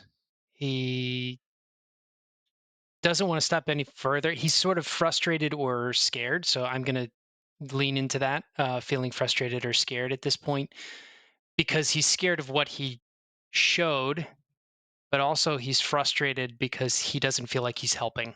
He feels like he's, in fact, could be hurting the situation a little bit more. Everything he's attempted so far has not gone the way he's wanted to.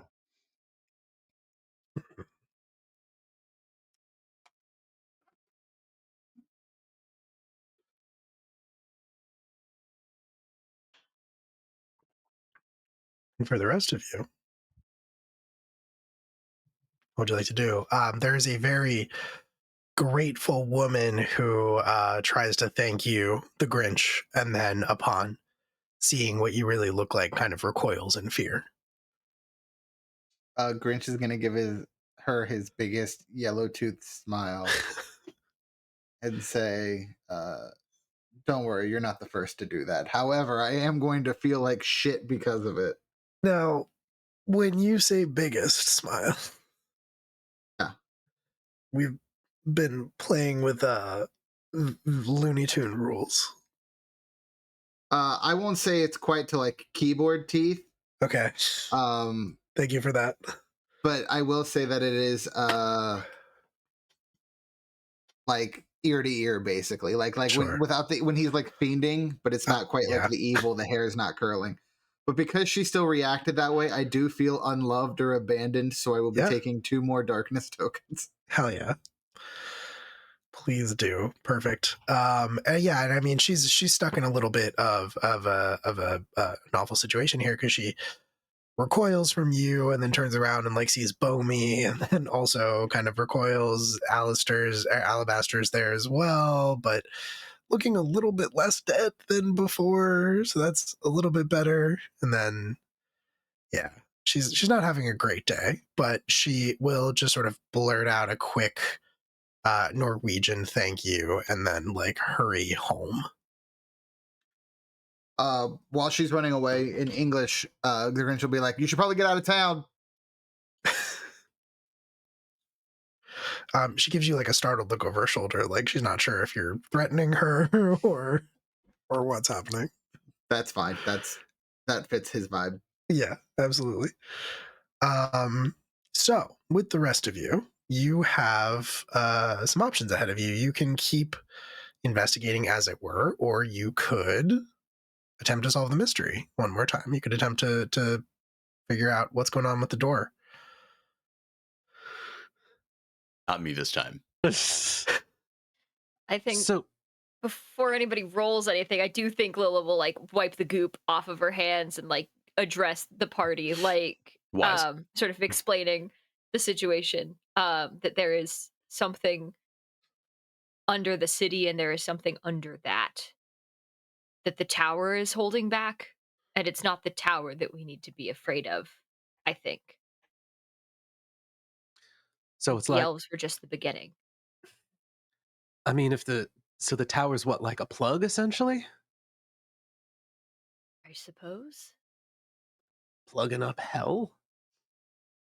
Mm. It wasn't clear exactly what it was holding back, just that it was something, I guess, worse than the tower and worse than the elves. No offense.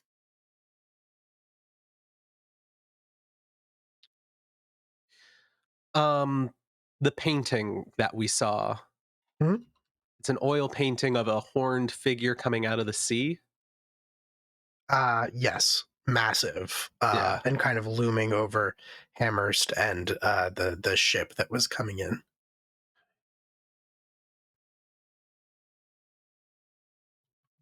Interesting. I'm throw it to y'all. Do you guys want to keep investigating? I'm happy to roll it just using some of this theory. I've got 4 tokens and you got a bunch of keys. Yeah, you don't spend tokens on this. You, in Okay. fact, famously, the issue is you can't change that roll. Right. And we've got 7 keys, or do we You have 8 did. now after this encounter? You did not get a key out of this encounter. You have 7, so you'd be rolling with +3 instead of +2. +3. There's a roll to grasp for a key, right? There is a roll to grasp for a key. Yeah. That's like basically you're investigating, but you could try to find another one. I would say that would make sense. Can we roll since you darkness tokens on that? Yes, you do Cool. spend I darkness have a tokens bunch on of that. darkness tokens. Can I roll Okay. for the grasp a key? Give me them I think that's- keys. The loophole, we found it. Sure, Okay. I think that's fine. Yeah, I'm gonna grasp about I spent some time when I was interviewing, last year when I was interviewing Wagner. I asked him a bunch of stuff, so I'm going to spend 5 darkness tokens. Holy shit. I don't want this to fuck up. All right. Now keep in mind, this with all rolls, got you a can 15. succeed too well on. Cool. Yep. All right. I Great. will say, remember, I did just fuck it up too good. So it is possible. And you've also now fucked it up too good. So I got a gentleman's 15.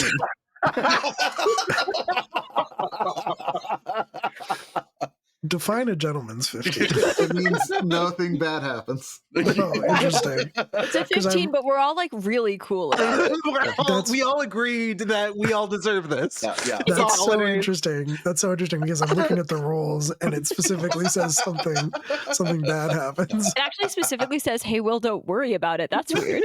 Yeah, I don't that- see where it says having a that. that chill exact time. verbiage. We might have different. Will can't read It's apparently. the UIs, I guess, might be I different. think the version that I have incorporates. I think the version that we have incorporates the playtest feedback that we had from that Right. LFTA Apocalypse Keys Sure. playtest that we did. Right. Sure. That's why it says, yeah. "Hey, Will, don't worry about it." It Yeah, says, hey, that's Will, actually, this one's crazy. cool.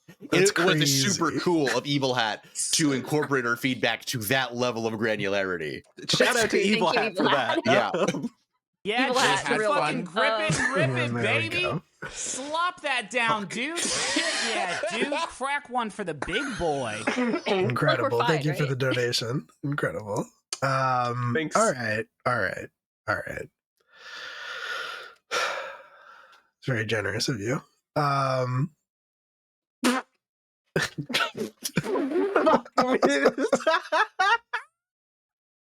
I love you, bitch. Well, if I couldn't read, then that wouldn't hurt my feelings. So immediately disproven. All right. Every time I think we're going to make each other sad with these characters, and no, I just cry because of the shenanigans. Oh, man. It's fucking You're painful. grasping for a key. What is there like a facet that you're specifically interested in? I guess more on like Wagner's behavior during the interview. Like I'm Okay. trying to think back if there was anything potentially suspicious. Okay. All right. mhm.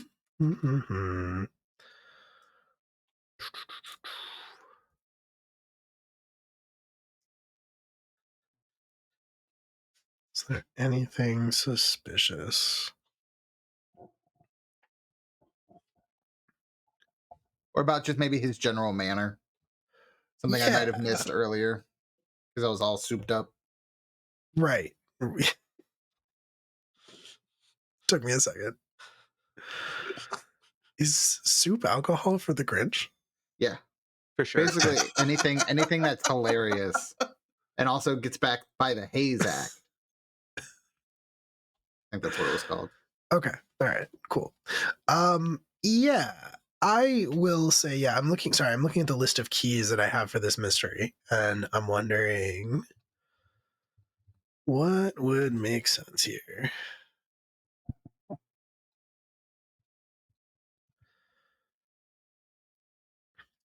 I will say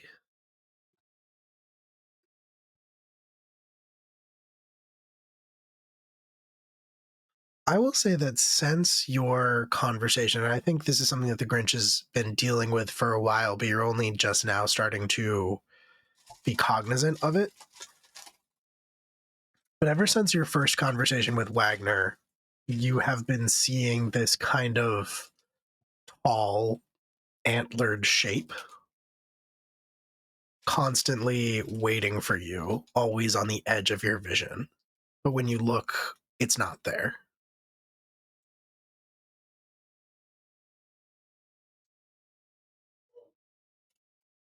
The Grinch is just gonna say, hey buddy. I mean, it doesn't reply. It's kind of a feeling. It's just kind of a feeling Sure. that there's just something on the periphery that's waiting for you, but Right. it's not there. But it's can only the Grinch see it? Like Grinch like, hey, like Grinch is gonna do like one of these real quick to see if he can catch him. You don't seem to. And gonna be like, hey, does anybody see this? And then just kind of gestured like roughly where he would be. It's always moving, kind of, because it's like there, and then if you move Sure. your head, it's like there. Right. And, yeah. Like he's just trying to keep it on like the peripherals. Sure, and then just be yeah. like, or like over here. Does anybody see an antler ghost haunting us? When you try to do that, like when you try to keep it in your periphery, you don't Yeah. see it. It's not there anymore. It's just like you've been seeing flashes out of the corner of your eye for days now. Okay. I'm being haunted by the Krampus. Is just the Grinch is just going to bluntly state it. Huh. Or a goat man, a satyr, a pan, a jackalope that's very tall. Something is haunting me. The Grinch is being haunted by a pansexual? I meant the satyr god, but Sure. Okay. but That's one I don't know which way interpretation. he swings. Yeah. We'll have you ask Gender him. doesn't matter to the Krampus. Those aren't mutually exclusive. Just vibes. Love a button. Yeah, you have that. So that's 8 keys. So the Krampus's ghost is here. So I feel like 8 will give us +4. Yep. I say we go for it. Yeah. Okay. Are you changing any of what you came up with last time? Because we have basically all of these keys, and we map the keys to the facets. So the facets, once again, the vault robbing, I believe last time you had mapped the ID badge to the vault robbing. You had mapped the pistol, the German pistol. You'd mapped the ID badge to the vault robbing. You'd mapped the nightmares to the kids sleeping. You'd mapped the ringing to the tower. The Sanikov psych eval, I believe, went towards the Harbinger. The ID badge was towards the vault robbing. I think I already said that. Itemized list of scientific equipment. I think you mapped that to the tower. And now you have the oil painting, and you have this weird horned figure to map as well. And with that, you kind of declare the mystery. You could try to make the same declaration that you did before. You could try to say that you still think it's what you thought it was before, which I believe was that Wagner was. Long story short, basically that Wagner was trying to summon Krampus back into the world with German science. I mean, I still think that's the case, but it's possible that he's being influenced by the Krampus, and the Krampus is also maybe attempting to influence me. That's why I see him. Could be. Not a Krampus, So- it's Krampus. I don't think you had really mapped much to the Harbinger. It sounds like you think maybe the Harbinger is the Krampus at this point. Yes. And that would mean that you'd probably map the oil painting and the vision of the figure to the Krampus as well, or to the Harbinger, rather. That makes sense. Mhm. Okay. And then you are going to roll. One of you is going to roll 4 to it Who's feeling good? to unlock Doom's door. If no one does it, I'll do it. But Jamie, you were the one doing it together. So would you like to roll? I can. Sure. After last time, nobody wants to jump on that grenade. Absolutely. Yeah. Okay. All right. After what let's- happened last time and how we've all been rolling. It's +4, right? Just to double check. It is Mhm. +4. Just remember, don't do it too good. Yeah. It's Yeah. true. Do it I just got good a enough. fucking 7. At +4. Yeah, at +4. So you How rolled a did 3. you roll a 3? Oh shit! I accidentally rolled it again. Sorry. Was it better the It second was a time? 12. Well, that's I'll redeem good stuff right now. you know what? We had good stuff redeemed earlier. We don't. Oh, We have good stuff. We at still have the home. bad stuff left. No. Hey. Out. Go think about what you've done. wow. Thought we were friends. we knew this was gonna happen. We Yeah. all knew this was going to happen.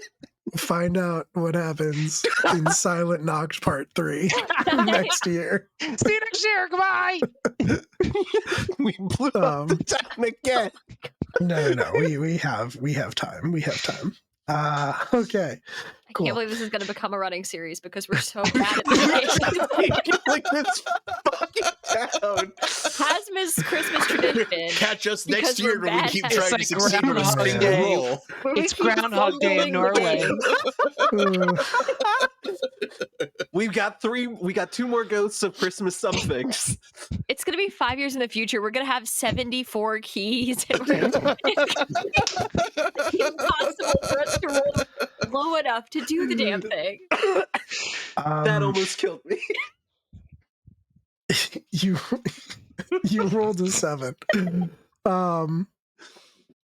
Once again, Sanikov, you have a strong feeling of deja vu, except it's different this time because when you feel the ground under your feet begin to rumble, you realize what is about to happen, and you realize that this time you are standing in the exact middle of it, in the exact epicenter, instead of standing outside watching it happen. But as you feel the ground underneath you starting to rumble, and the dock starts to break apart, people around you start flooding out of their houses. They start panicking. Earthquakes are not a thing that they are accustomed to dealing with up here, and they start to flee, which is good news. But that doesn't change the fact that Sanikov, that a massive crystalline tower is about to explode up from under your feet. However, to be forewarned is to be forearmed, and in that sense, I think that this is a opportunity where I would need all of you to tell me how you are powering through the darkness to avert imminent danger.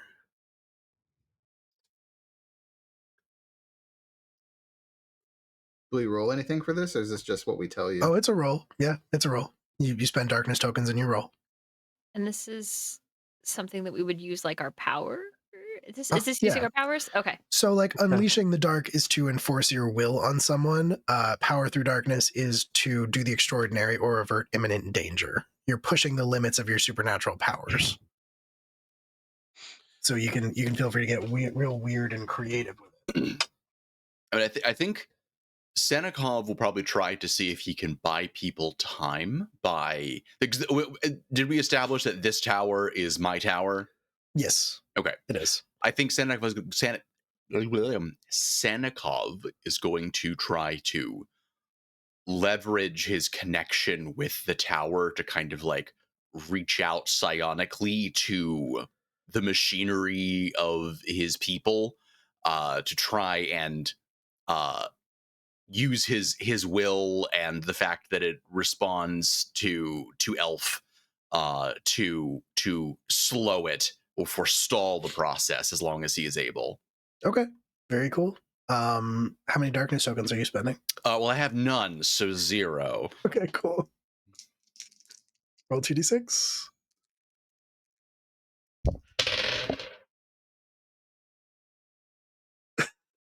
Oh boy. Stay Was that a safe right 7? now. Was that a Yeah, 7? no, I got a 6 and a 1. Yeah, I got a 7. The old 7. Oh. Okay. So could only one of us do that, or we're all rolling it? No, I'm going to need everybody to make that roll. Okay. But bonds can be spent in this case. You got a 7. Bonds can be spent, including your bond with what the darkness demands of me. Well, let me see. Actually, let me double check what the darkness does in fact demand of me. It demands a couple things. Yeah, it does. It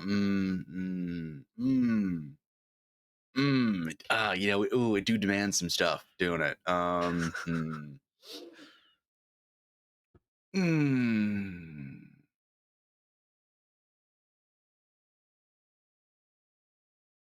right, who else I got bonds with?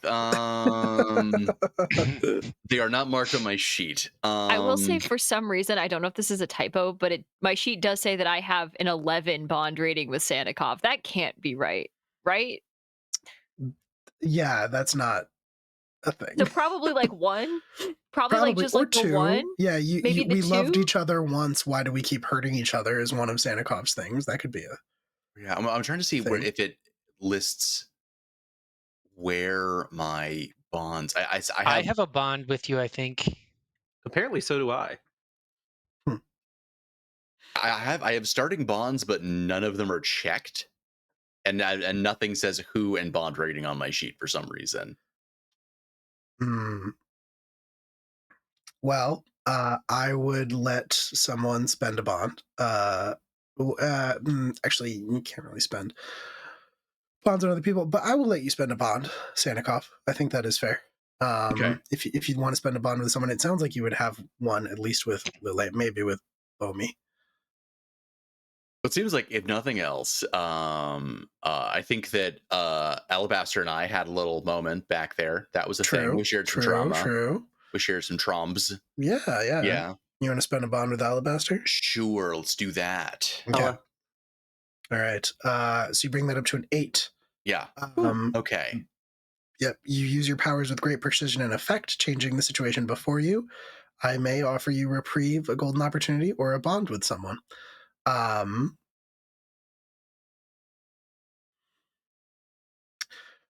offer you reprieve in the sense that you manage to sort of psionically hold the tower at bay for the time being. Yeah. So yeah, you all feel the earth starting to shake, and the docks under your feet starting to break apart, and then you feel it kind of like start to stop. You see Sanikov straining to try to somehow hold that at bay, but there are still people around you in the city trying to flee. There's sounds of chaos and panic. If you would like to try to help them or to do something else. I have forestalled its emergence, but I do not know for how long the tower will continue to obey my commands. You just hold it as long as possible. Let me see if I can do something. And I think, especially sharing that bond and after everything, I think Al will take a knee, similar to when the tower went last time, and kind of just, instead of looking for people, is going to put his hand on the ice and snow and try to almost like gentle wave like try to get everyone people mover style like faster away, Okay. using his power of ice and snow. Yeah. Also going to be power through darkness, so spend your darkness tokens and roll. Is this one where again you go too high and shit goes bad? It's all of them. Yeah. Okay. Yeah. I'll spend 3. Okay. I'll spend 2 actually. I'm gonna spend Okay. 2. 2. I had 4. Now I'm at 2. Cool. That is 2d6 plus 2.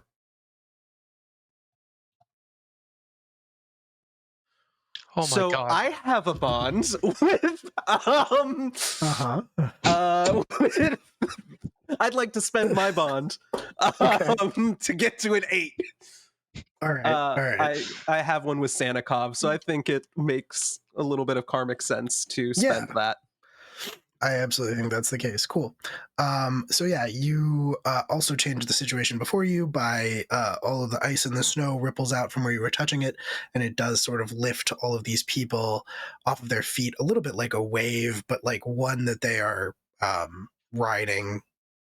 Exactly. Yeah. Like standing on top of. Yeah. And it starts moving them towards away from the town, basically away from the radius, the blast radius, so to speak. Perfect. What about the rest of you? I have something kind of similar that I was thinking of doing. Okay. It's a small town, but there's got to be some sort of cemetery or some sort of place to put the dead other than the ocean. Totally. So I think what I'm going to do is use my sort of let the dead speak power, to sort of try to wake them up and sort of be messengers. So she sort of stamps on the ground and just ice, very frozen, but we're not gonna like. It's legally distinct. It's like ookier and spookier. Sure. Ghost ice. Towards ghost ice, right? And then like how when a blizzard is just blowing the snow around, it's like that, but in the shape of people, just going throughout town, and like um where Alabaster is moving the people that are out, Lila is getting the people who are not out of their houses out and making them aware of the situation, I think. Right. Letting the ghosts warn them. Awesome. Hopefully. Yeah. We'll see if that's what happens. Love that. This is actually going to be more, this is also going to be an Unleash the Dark, but you are using your powers of darkness to do it. Yeah. So how many darkness tokens do you want to spend? I'm afraid to do that now. Sure. I don't have to, do I? You don't? No. Okay, I'm gonna say that. Sanikov, get out of the dryer. We can't keep doing this. Uh, I'm just gonna do it plain and hope for the best because I fear adding tokens. Sure. That was for the best. That was an 8. I'll take Yeah. it. All right, a natural 8. So yeah, it happens exactly the way that you described it happening. These sort of like ghostly winds of ice and snow spread out across the town, and the people who, for whatever reason, hadn't left their homes or weren't being quick enough leaving their homes are kind of ushered out the door by the dead. They have these alarmed, startled looks on their faces, but it's, still for the best. And the dead start kind of combining your efforts. They start like pulling them towards the areas where Alabaster's power is carrying them to safety. Grinch, Bomi. The Grinch is going to tap into his inner Looney Tune and pull out of his jacket. He's just going to open his jacket, and an entire bookcase, like a giant oak bookshelf, is going to fall down face flat. And it's like he's barricading a door. He's also going to pull 2x4s out of his jacket and hammer them into the ground, like hammer the bookshelf into the ground to try and stop the eruption. Okay. That looks like an 11 to me. No, it's floating on my screen and I can't get it to go away. Yeah, that was not my roll. It's not their roll. But I am rolling. Cool. I have 2 darkness tokens, so I will be using those. Okay. All right. Are you fucking kidding me? I got a 7. You probably could spend a bond. The only bond I have left is what the darkness demands. Yeah. Hell yeah. Cool. Yeah. So you could spend that and succeed, but you have to make a choice to let the monstrous nature show and describe the damage your outburst causes, describe how you diminish your power and conform to the pressures of humanity, or spend a bond with someone and describe how they help you regain control. But you don't have bonds to spend, so it's one of the first 2. I think it would be showing how monstrous I am. Yeah. By how like the people are walking by and seeing this cartoon, like it's almost like a Tasmanian devil whirlwind of like speed, as it's almost like I'm creating this barricade so like wide and far that I am some kind of inhuman monstrosity, basically like working in such a feverish. How dare you? How dare you? You're just like the Who's. Creating this formidable, almost like belt of wooden barricades made out of like bookshelves and dressers and all sorts of things to try and looking like a absolute freak of nature in the process. Okay. Yeah, I love that. Marker Ruin, and that'll be an 8, and you'll be able to do it. You're building basically a protection against the tower. Yeah, I'm trying to if not barricade it entirely, perhaps like imprison bits and pieces so that when it does erupt, maybe it can't fully emerge. Okay, interesting. All right, that's cool. I like that. And Bomi, what are you doing? I think Bomi is going to, as fearful and scared as he is right now, he's going to reach out with his mind to this tower that is rising to see what he can do to stop it or assuade it mentally, like find out. And I don't think he's even trying to hold back right now. Like, I feel like he's using all of his power, no matter how monstrous it might take him, because he is okay with that at this point. Okay, very cool. Yeah, let's call that You Can't Hide Your Heart from Me.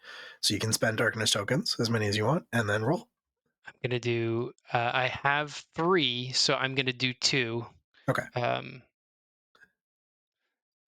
So let me see what that would be.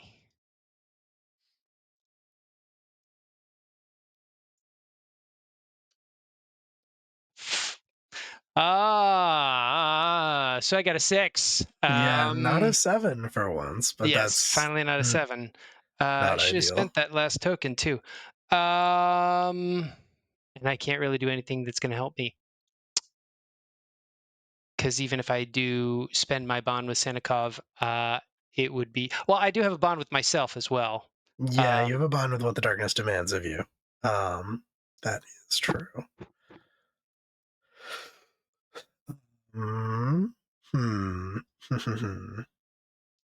Yeah, if you were to spend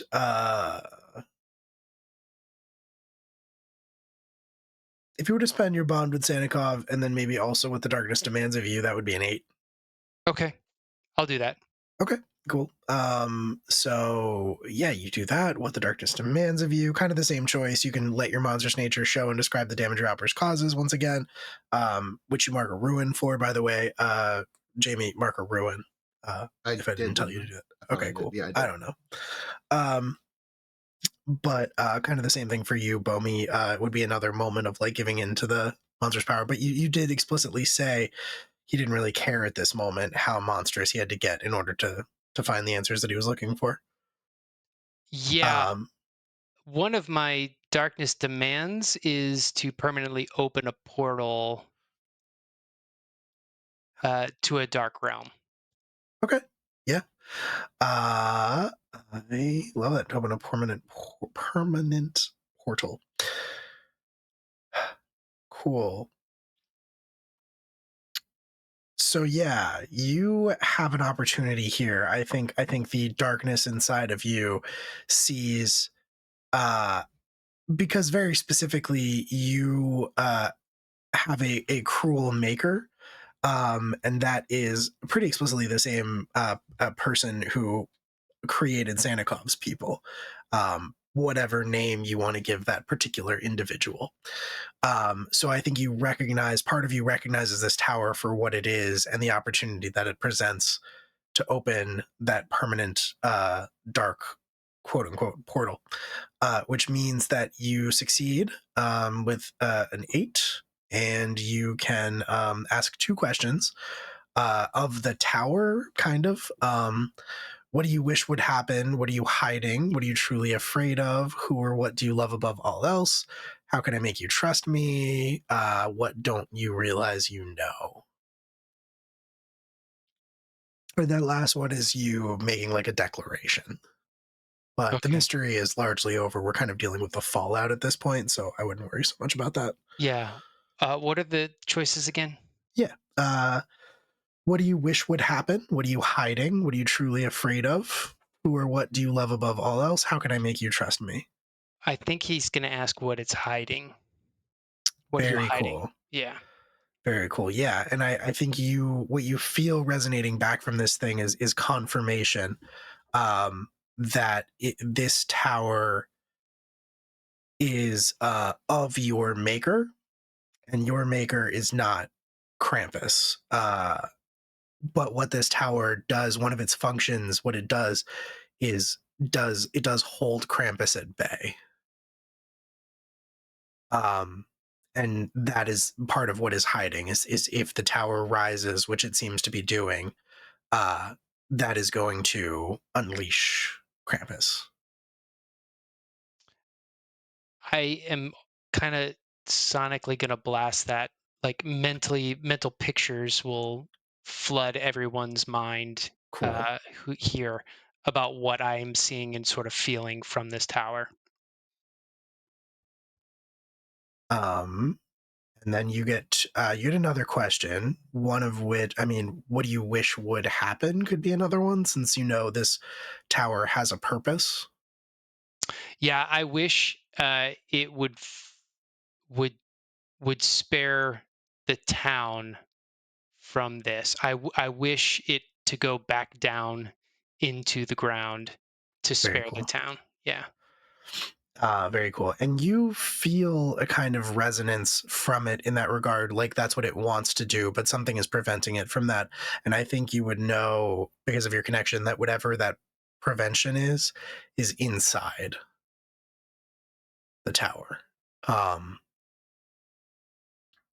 So if you want to, you might have to go in to try to stop whatever, to have any hope of stopping whatever this is, if it's not too late already. Yeah, I'm gonna lean into that and say that I will go in alone, sort of like just run into it. Uh, they don't get the mental image of what that was. I sort of make the decision on my own without broadcasting that. Okay, but you did broadcast everybody that the tower is holding Krampus at bay, and that you like the solution is inside, or Not even that the okay, solution is inside, just that this bad thing, if it okay, comes up, is that it's Krampus. But uh, cool, then they just see me run towards it. okay, awesome. And yeah, I mean, you are all doing your best to hold this thing at bay. Grinch, it is not thwart, like this tower is massive. You couldn't have possibly prepared yourself for the size of it. And the force which it's rising up, even as it is going slow because it's struggling against Sanikov, it kind of just the structure that you've created kind of just makes a platform on the top of the tower that you're all kind of standing on as it begins to rise up off of the ground, and as it starts to break through the earth around Amherst, you're just kind of left standing on this tower that you, or on this platform that you constructed in the hopes of holding the tower at bay. And you would all feel more than hear that communication from Bomi, and you would probably see Bomi like very acrobatically, as you might expect, starting to climb down into the tower itself. I mean, I'd follow Bomi, follow his lead. Okay. And for the rest of you, I mean, you have you are in the process of getting people. What a lovely day! Hello, Raiders. Welcome on in. Thank you so much for raiding. We are finishing up one of our holiday charity games here, a game of Apocalypse Keys. 2 years in the 1 year in the making, really. So Alabaster and Lila and Sanikov. Sanikov, you are pretty focused on what you're trying to do with the tower, but you could give in and just let it finish rising. If you want to go inside and see what's going on. The rest of you have been very preoccupied with getting people to safety. But I think it's becoming very clear to you that that window is rapidly closing. You've saved a lot of people. You don't know how many are left in town, but we're rapidly approaching the point where it's not going to matter.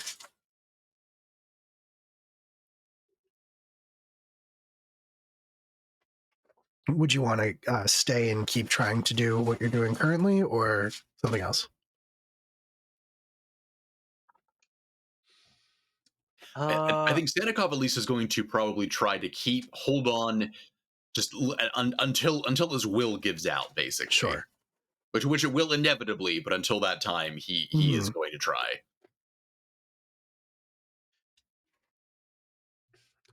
I think similarly, Al would be going for a little bit, but I think would probably be the first to, especially once the tower is rising, kind of give up and follow the team. Okay. Yeah, I think that's kind of what it looks like for Lila too. Like she's trying to, orchestrate these ghosts and get people out of town, but it's not working fast enough. And then Bomi's gone, and then Alabaster's gone, and she's just like, "Fuck it, this isn't working," and follows them. I'm going to react with cold reason and logic and take some darkness tokens because that feels about where we're at tonight. Okay. I was All right. also going to take it for being overwhelmed and numb, so would take 2. Mood. Fantastic. Yeah, all right, awesome. And so you all climb in, and just because I don't know how close any of you are, but you do take another ruin because you failed the roll to unlock Doomstore. Just on the off chance that gets anybody a ruin advance. But yeah, you all start to the tower starts to emerge, this big crystalline structure. There are lots of different gaps and places where you can climb inside of it. It is very much like it's very much like filled with just these like sort of cross beams of this same crystalline structure that you can climb on or even walk on if you need to make your way down.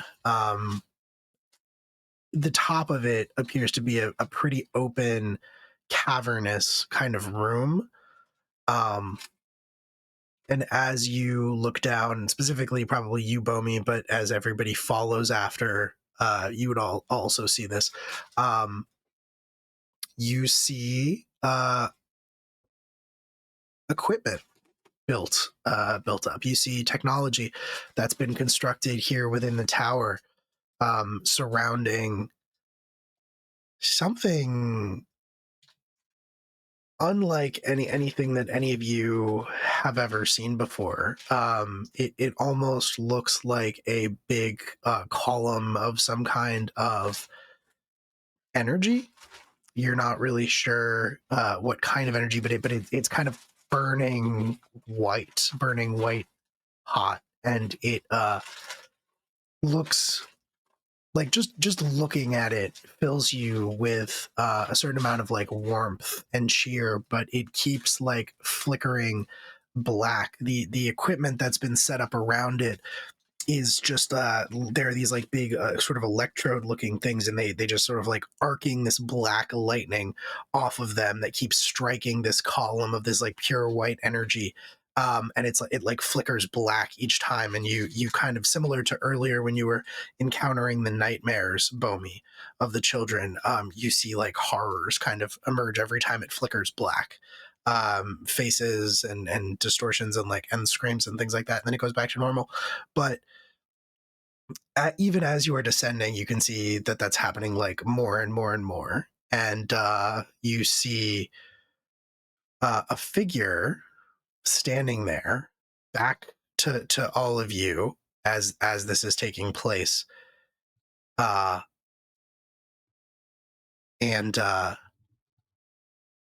they are holding out their hand towards the energy as it's flickering white and black, almost like they're waiting for something. Maybe they're waiting for it to finally stop going back to its original color and stay this sort of distorted black nightmare energy. But they're standing there with their hand raised, and yeah, it looks like they are very close to opening the door, possibly too close for you to stop. But Bomi, since you were the first one in, since you wanted to do something, what is it you want to do, given that scenario?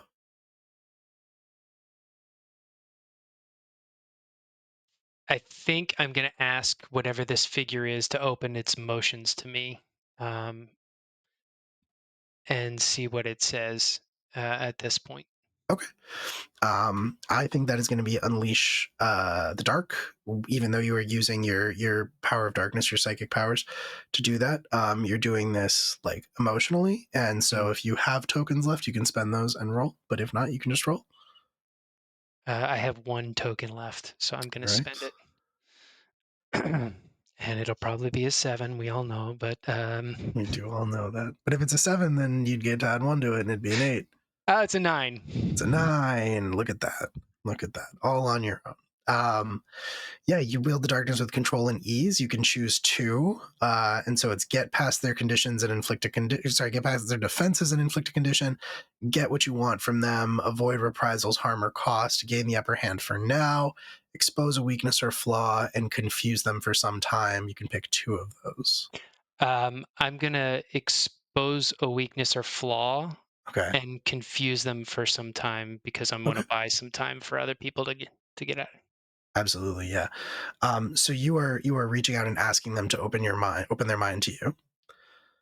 And they turn and they kind of like throw their hand out to one side. You can see like a crazed expression on their face, and as they look back at you, you recognize the unmistakable features of Dr. Elias Wagner, whom you came here originally to help with the existing problem. But there is madness in his eyes. These are not the eyes of Dr. Wagner. And I think as you reach out with with your mind touch, Bomi, you would also realize that while this person, whoever they are wearing Dr. Wagner's face, this is not Dr. Wagner. What exactly the implications of that are, you're not really familiar. You're not really aware of at this time, but that sort of familiar touch on the mind. They look back at you. Their teeth are grit. They look almost like a wild animal. Eyes panicked. They look at you, but then their eyes kind of travel around to the rest of you as you're making your descent, and they try to fight against you, Bomi, but your grip on their mind is too insistent. They can't resist it, and so they are holding in their motion. They're reaching, stretched out to touch this thing, but they're not quite able to get there yet. For the moment, you have created you've exposed a weakness or a flaw, which is that they are not Dr. Wagner, and you've confused them for some time, creating an opportunity if anybody would like to do a thing. I mean, I will. Yeah. I was hoping so.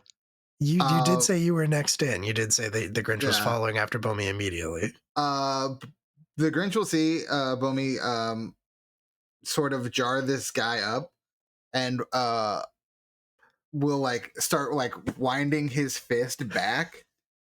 And while on those winds, you'll suddenly see like a red boxing glove just magically appear on that fist.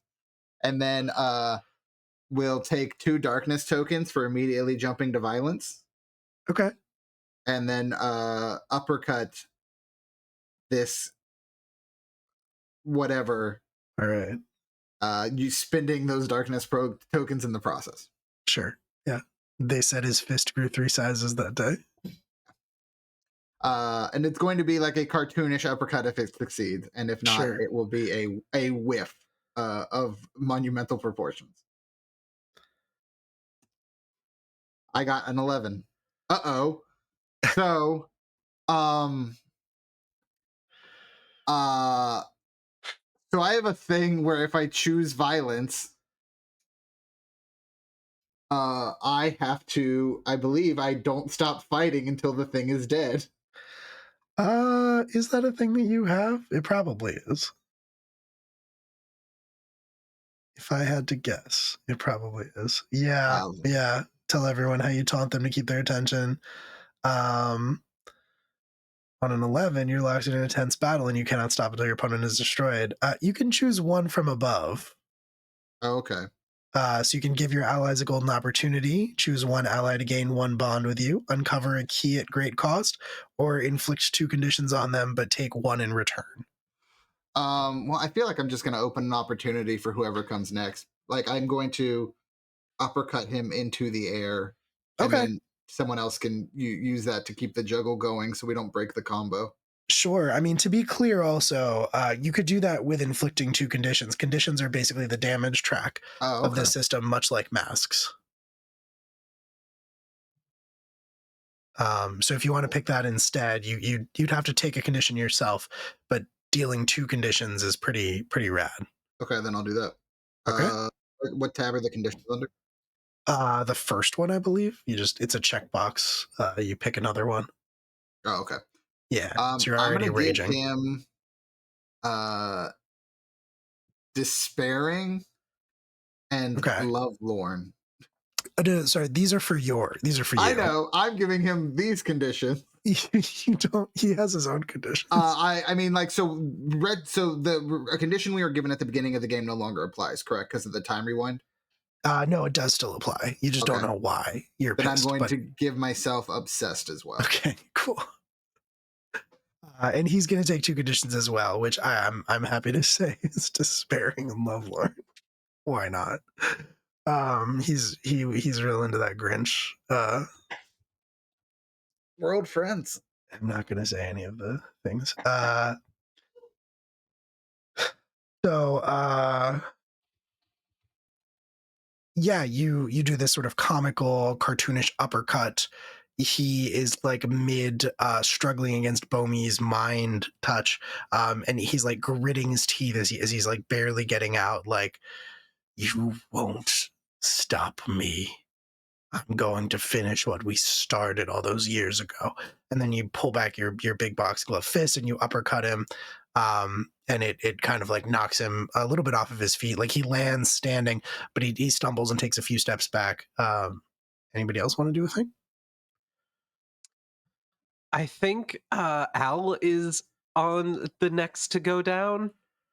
So if there's an opportunity, I mean, yeah, I'd love to potentially freeze this dude in his tracks. Sure. We're just gonna fuck this dude up. Yeah, I mean, I think that is absolutely the plan. It seems like this is your chance to do that. So you have, I mean, you could do I am your destruction, but if you're just trying to hurt him, that's going to be an unleash the dark roll, I think. Hold on your powers that they would break. Currently gain an aspect. Visions of the past.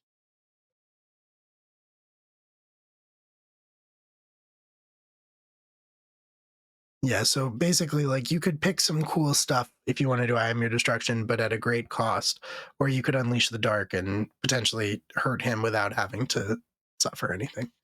Yeah, I think I'm gonna roll for that first. I think especially, yeah, I'm not causing catastrophic damage just yet. Sure. Let's wait until everyone gets in first and then unleash Agreed. catastrophic. Are you spending darkness tokens on this? Yeah, I'm gonna use 3. And hope for the best.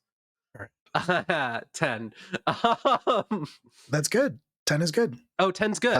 10's the best. Yeah, 10 is the upper limit of what you can safely do. Yeah, you pick 2, get past their defenses and inflict a condition, get what you want, avoid reprisals, harm, or cost, gain the upper hand, expose a weakness or flaw, confuse them for some time. If you're just trying to blast them, you could get past their defenses and inflict a condition and then avoid reprisals, harm, or cost. Yeah, I think that's what I'm going to do. So similar to the juggling thing, just ice climbers, frost, freeze this motherfucker, and yeah, kind of join in hero pose the other 3. All right. Yeah, you pull back with this ice. You just unleash a blast of ice, it feels like. Yeah, so dropping down, seeing the Grinch do an uppercut, I imagine this dude is in the air. Yeah. So as I'm going down, I think Al just kind of, as he's sliding through, just kind of shoots an ice wall up. So it's kind of like Todoroki style, like ice goes all the way up and then catches him in the ice wall. Okay. Very cool, very cool. And then Lila, is there anything you want to do? There is, but it's kind of ridiculous. Do it. This is the table for that. Sorry, yeah, I was gonna say this is the game where the Grinch I feel ridiculous in the other realm of like it's a lot. So I have this fun, I have a ruin move because that's the thing that I've, I guess, done to myself. And so I think Lila walks in and sees this person that we were supposed to be trusting to help us fix this.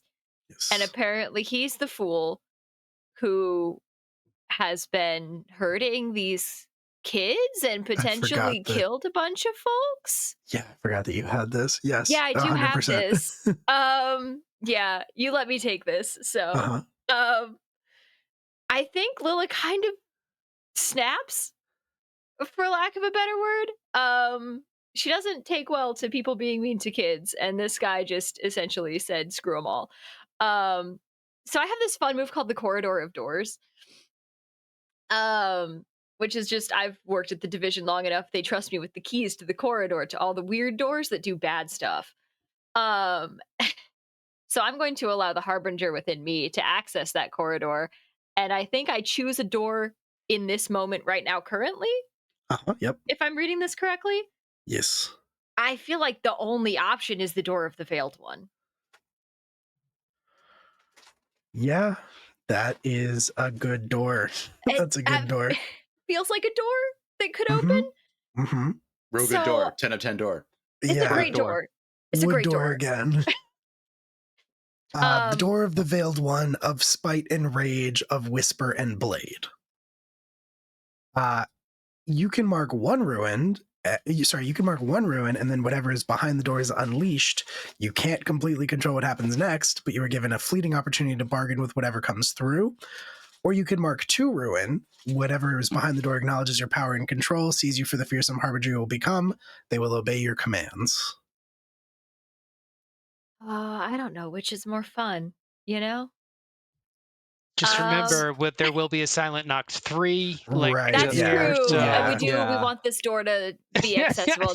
Yeah, Sure. right. I mean, And you whatever have happens 5 now, ruins, so yeah, then you just Then I get a fun new ruin advance. It's fine. I'm not like gonna die again. Yet. I mean, I've got 2 ruin to mark. Yeah, let's do Why it. not? Let's do it. You know?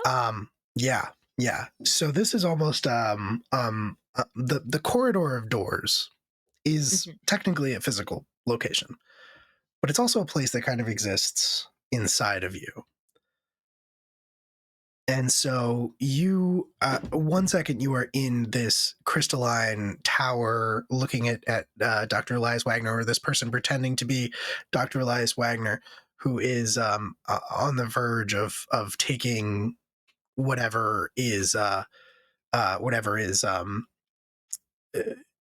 waiting for him beyond. And then the next second you are standing in this very quiet, very calm corridor. There are what's the word that I'm looking for? The lights. The like awful fluorescent. There are fluorescent lights on the ceiling. Some of them are like flickering. The more you move down the corridor, the more like flicker on above you. So you're just looking into darkness, and then as you start moving down, more of them flicker on, and you walk past all of these different strange doors with markings on them, languages. Some of them just have awful like one of them is just bleeding, and finally arrive at the one that you're looking for, and you know that the harbinger within you is capable of unlocking it. Which is totally normal and a thing that I should be allowed to do. For sure. Yeah. I think as Lila's just walking down this hallway, just the footsteps, it's the heel click, the dramatic heel click Mhm. is happening, and it's just ice wherever she steps. Just calm, chill, totally cool. I think we like camera pan, we see like this side by side of her staring into the door and opening it and just speaking at whatever's in there, like, the scientist is yours. And then just lets it out. For sure. I like the idea that we see the door open, everything is kind of like grayscale and flickery, like it's old film, and it's like a silent movie. Your lips move, but we can't hear what you say, especially because this is the door of the Veiled One, of Whisper and Blade. And something shifts inside of the room. Back in the Crystalline Palace, all of you would see simultaneously this thing wearing Dr. Wagner's face is straining against Bomi's control, and finally manages to like free himself. Just got punched, just had this blast of like icy frozen energy. You could see like one side of his body is like completely frostbitten. It's like bright red, and you know that there's no coming back from that. But finally wrenches himself free, stumbles a few steps, looks down at his hand, looks over at this energy. The white energy is finally, it looks like, turning completely black. The lightning is sustained as it just keeps funneling into this thing, and it's getting dark, and the screams are still happening. And then out of nowhere, because there's not enough space, almost as if it was standing behind him, except again, not enough room there for that, is just comes this long, spindly limb, and then another one. It looks human, but they're like impossibly thin and impossibly long and jointed in ways that they shouldn't be jointed, and each one is holding a different kind of wavy bladed knife. And finally, from the space beyond, this full figure unfurls itself. Its whole body is just impossibly long in a way that is really wrong and uncomfortable. Its skin is this grayish color. It is covered in like silks and veils, so that you can see the limbs emerging from underneath it, but you can't really see the body itself. You can just see what shape there is as the silks and the whispers drape over it. Its face is almost covered in veils, except you can see that there's almost like an open wound where a nose would be, and a mouth on an emaciated face with no lips. Anything that would be like where the eyes are completely obscured by the veils. And so this thing just unfurls itself, impossibly long, impossibly tall.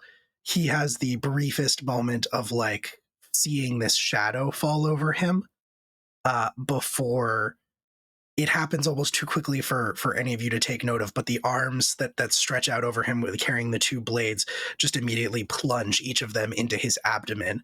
And before he even has a chance to scream, he is pulled inside the mass of veils and silks. And the scream, you hear like a split second of a scream that dies instantly in silence.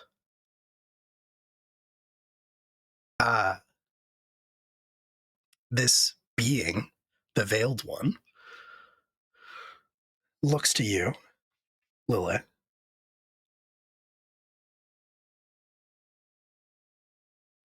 Oh, Doesn't right. say anything. Uh, honestly, I don't think she says anything to it either. I think they just sort of have like what could pass for like a look of like mutual understanding, just sort of nod. Um, and I don't know if there's a door for it to go back through so much as just sort of slinking into the wind or what have you. Yeah, I mean, Um, I think it. I mean, are you ordering it back because you spent 2 ruin? It will obey your commands. I don't think she tells it to leave. I think she sort of looks to the rest of the party, and then this thing sort of turns with her, and she realizes like, oh, so we've got this guy now. And just addresses the group. So how do you suppose we close that door?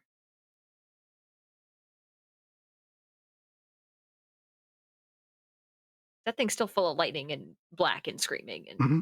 It is, yeah. Right. All of the concentrated nightmares are still flowing into this thing, whatever it is. Sanikov, you would probably know what it is. I don't think knives are going to help that. So probably not. So what is it? I mean, it's joy. It's just like pure joy, pure happiness. It's dreams, but of a different sort, that is being corrupted. Because you know that your father, master, whatever you want to call him, when he was alive, if he ever was alive, was sort of, 2 sides of the same coin with this other thing. And this tower was a place of magic, joyous magic, that has been corrupted.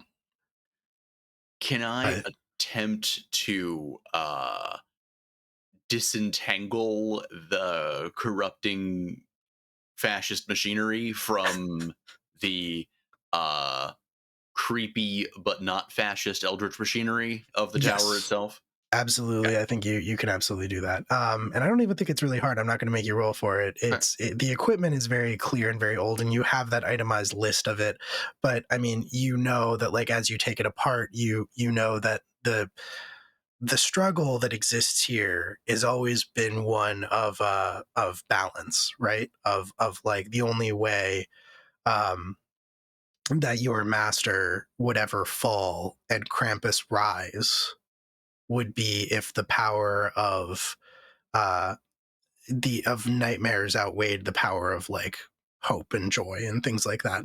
And for all the darkness in the world, for all the darkness in this world, that has never been the case. And the only way forward here was to artificially achieve that goal.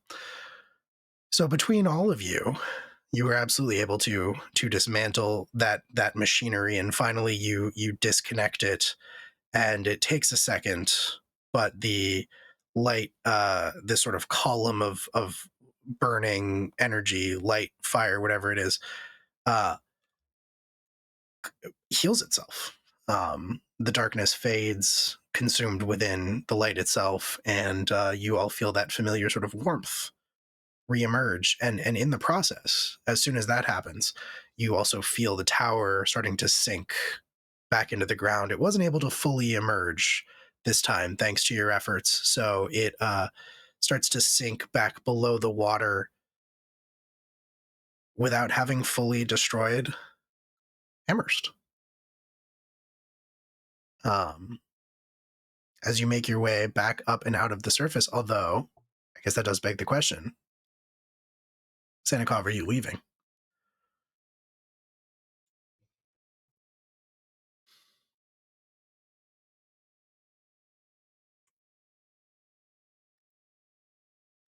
I would have previously said yes, but Sanikov has just been given some new information. That there are others somehow. And with that, I think Sanikov will linger behind. I have seen more of my kind for the first time in thousands of years. I did not think that that was possible.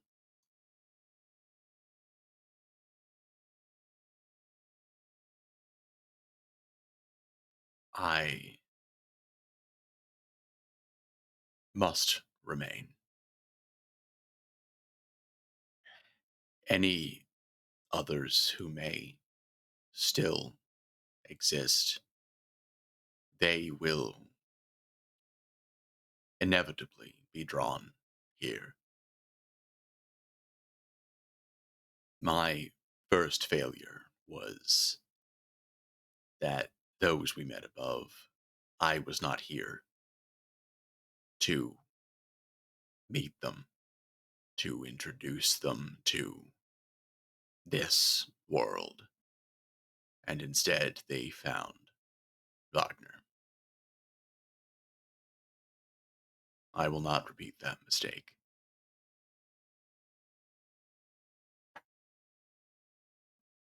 And maybe this time we can find a way to coexist.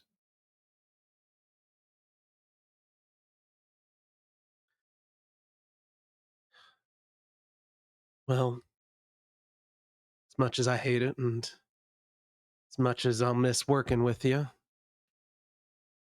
we got doors to strange places, and can't say I blame you. Always be work for us, and I hope this won't be the last that we see each other. We'll be here if you need anything. And I think he'll extend a hand to shake, kind of like we'll tell them that to not look for you. If you're ever near the poles, stop by. I'll start some cocoa. More of a whiskey guy myself, but put it on ice and maybe. Handshake.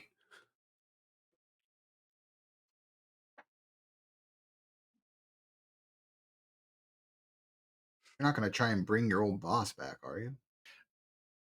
No. Because you told us what would have been today, but perhaps a year ago, that if you tried to do that, we were to kill you. Correct. So are you going to do that? You said you had it as an imperative drive. If we leave you here, are you going to feel the need to do that? Do I need to leave this one with you? Just pointing at veiled figure full of knives. The head swivels to look at you, Sanikov, and there's an uncomfortable smile.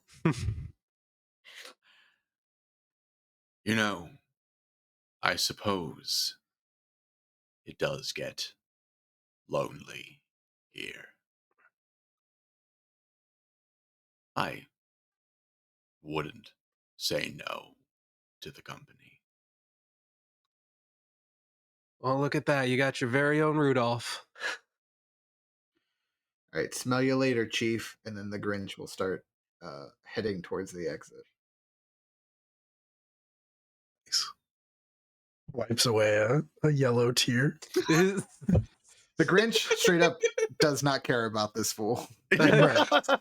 But we all agree. He has been with Cheer for a while. Sure. Cheers. He is Cheers. I apologize. He's been with Everyone knows your Ted name. Danson for a while. Yeah. And he has people come and go. Is it to war? Is it to this? This guy gets to retire on his terms. Sure. The Grinch is happy for him, but he does That not makes sense. need to waste his time with this anymore. For sure. We all agree that the Grinch cries piss, though, right? Yeah. That was yeah. canon. What if That's in what the if I book. left right now? That's in Hashtag the book. cream. That Bringing was it back. Dr. Seuss. Full circle. Yeah. Get in chat. Hashtag preem. Preem, Silent Nacht ends to Preem, everybody knows quote, your name. Jamie, 2023. Sometimes Piss you wipe. wanna know where everybody knows your name. Just the Cheers theme starts, and then just Lila and the sword fool are just like back and forth, like, we're staying. All right, cool. Just Well, I mean, Goodbye. yeah, you can leave this horrible spider harbinger. this is the weirdest bachelor pad, and I love it so much. But yeah. All right. So the rest of you make your way out, and the town is damaged, but it is not damaged beyond repair. And you did save I mean, everyone as far as you can tell early on, but far off in the distance, you hear the sound of chopper blades as your Cheers requisition ride. Can you chill the fuck out, please? Violence. You heard there was a fight. You didn't comes let him. to comes to pick you up, and that is Silent Nacht, part 2. Okay, but the Woo! Cheers We theme did it? canonically plays us But the out. Cheers Oh, theme yeah, 100%. canonically plays. But it's in like a minor Absolutely. key, so it's like Well, you legally can see distinct. The troubles are all the same. Everyone go where everybody knows your name. Perfect. We did it, everybody, and we learned some things about ourselves, and we learned some things about the Grinch. It only took a year. And it only took a year. It only took 1 year. 11 months and 23 days. This close to having it be 2 years. What Extremely other close. shenanigans could we make in yet another year? It's true. Who knows? Maybe you'll see these folks again. Get in the comments. Get in the comments. Get in the comments. Well, I don't remember what I told people to get in the comments for earlier, but it was pretty good. Was it Anyway, another piss joke? wasn't Was a it? piss joke. Make more than piss jokes. Make regular jokes too. So we're going to go around and everybody can do an outroduction, tell you who they are, where you can find them, what they got going on at the moment. And then we're going to raid probably Just the Human, where a couple friends are playing the Amazing Rat Race charity D&D game. I know at least Chrissy is over there. I don't know who else is over there, but I'm sure we know them. So yeah, let's go around and do that. Let's do same order, just to be nice. That's fair. Yeah, and because I know Rose, you got this down. Oh yeah, crushing it. Oh yeah, there you go. That's all you. Howdy, y'all. My name is Rose. I was playing Alabaster Smythe. You can find me at Rose from the Grave. Besides here, you can catch me on Tuesdays in LFTA's Nephilim Tenebris game. Our gritty steep space near future. I forget all of the ones. Word salad. It's not deep space, but it's gritty near future sci-fi. It's tomorrow Whatever. night. Also, it's tomorrow night sci-fi. That's what it is. Yes, it's tomorrow night. Come see me there. I play another chain smoking asshole, a melodramatic martyr. And besides that, on other Tuesdays, alternating Tuesdays, you can catch me on Entropy Emporium, where I am guesting on They Call Us Villains, where I play an evil mom, because those are my two characters, evil mom and chain smoking lesbian. Yes, Alabaster is a lesbian. I think that's it. Some things to be announced, but that's not for me to announce. Go to someone else. All right, it's Kit. You're gonna make me do it. Hi. Hey guys. I'm Kit. You can find me most places on the internet as Kit Roll. Tonight you can find me as Lillipy, or just the saddest motherfucker of all time. That's one of my types. Other than here on occasion, you can find me a couple of other places. Over on where are we? Over on High Shelf Collective every other Wednesday. You can catch me playing Beacons of Farlight. It's a post-apocalyptic-ish campaign. We're using the beacon system, and I'm playing a little elemental shapeshifter if Cortana got a body, and also all of the emotions in like a sort of Technicolor Dreamcoat situation. It's a lot of references looped up in that lad. It's a great and goofy show, and we're trying to figure out how to stop the world from ending, or at least how to make it okay after it does. Aside from that, if you're sick of seeing my face but still want to hear my voice for some reason, and you like magical girls and queer stories and prying hope from the jaws of defeat, you can catch Bloom and Blight. It is a Girl by Moonlight actual play podcast. You can find it wherever you get podcasts. If it's not a place that you get podcasts, let me know and I'll put it there. That is a threat and a promise. If you want episode announcements, clips, things like that, you can find us on all of the socials basically at Bloom and Blight, all spelled out. And if you want cast and character information, transcripts of all of our episodes, things of that nature, you can go to bloomandblight.com. There's also a link to our little Discord server. The community is really awesome and chill. So come hang out and talk about magical girls and cool stuff. I think that's all I'm allowed to talk about. There will be another Haz-Mas game at some point involving rats. We will reschedule it, but when that happens, keep an eye on the LFTA chats to see when that will happen. That's all I can plug for now. It's true. Jamie? Hey. All right. I'm Jamie. I was the Grinch today. First of all, for the record, Cortana got a body. All right, 16-year-old Jamie knew it. Secondly, you can see me every other Sunday on here on this very channel for Academy H, where I play the incomparable. It's so egotistical to say. I play the unique and adorable Danny Carseat on Academy H. I highly recommend checking it out if you haven't already. There's also a podcast. Listen to the podcast. Besides that, that's it. I do stand up mostly around the Pacific Northwest, but hopefully in the new year I will be able to travel more, and maybe I can be in your city telling jokes, and you come and hang out and you're like, hey, that was okay. That's the bare minimum we're aiming for, people. Besides that, I do want to do more things like this. So if you're looking for someone to fill a table who's a weirdo, hit me up. It's a threat and a promise. Hey, my feelings. Hey, that's my line. I was just doing the thing. I was doing bits. Brendan. Hey everybody, I've been Brendan.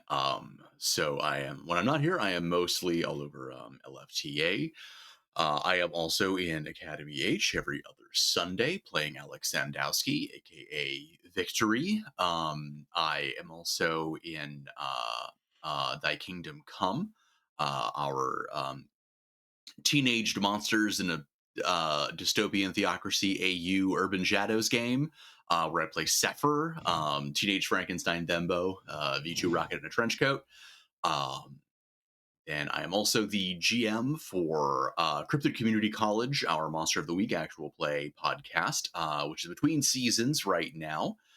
You can listen to the first season and more of the second season going into the future as those episodes are released.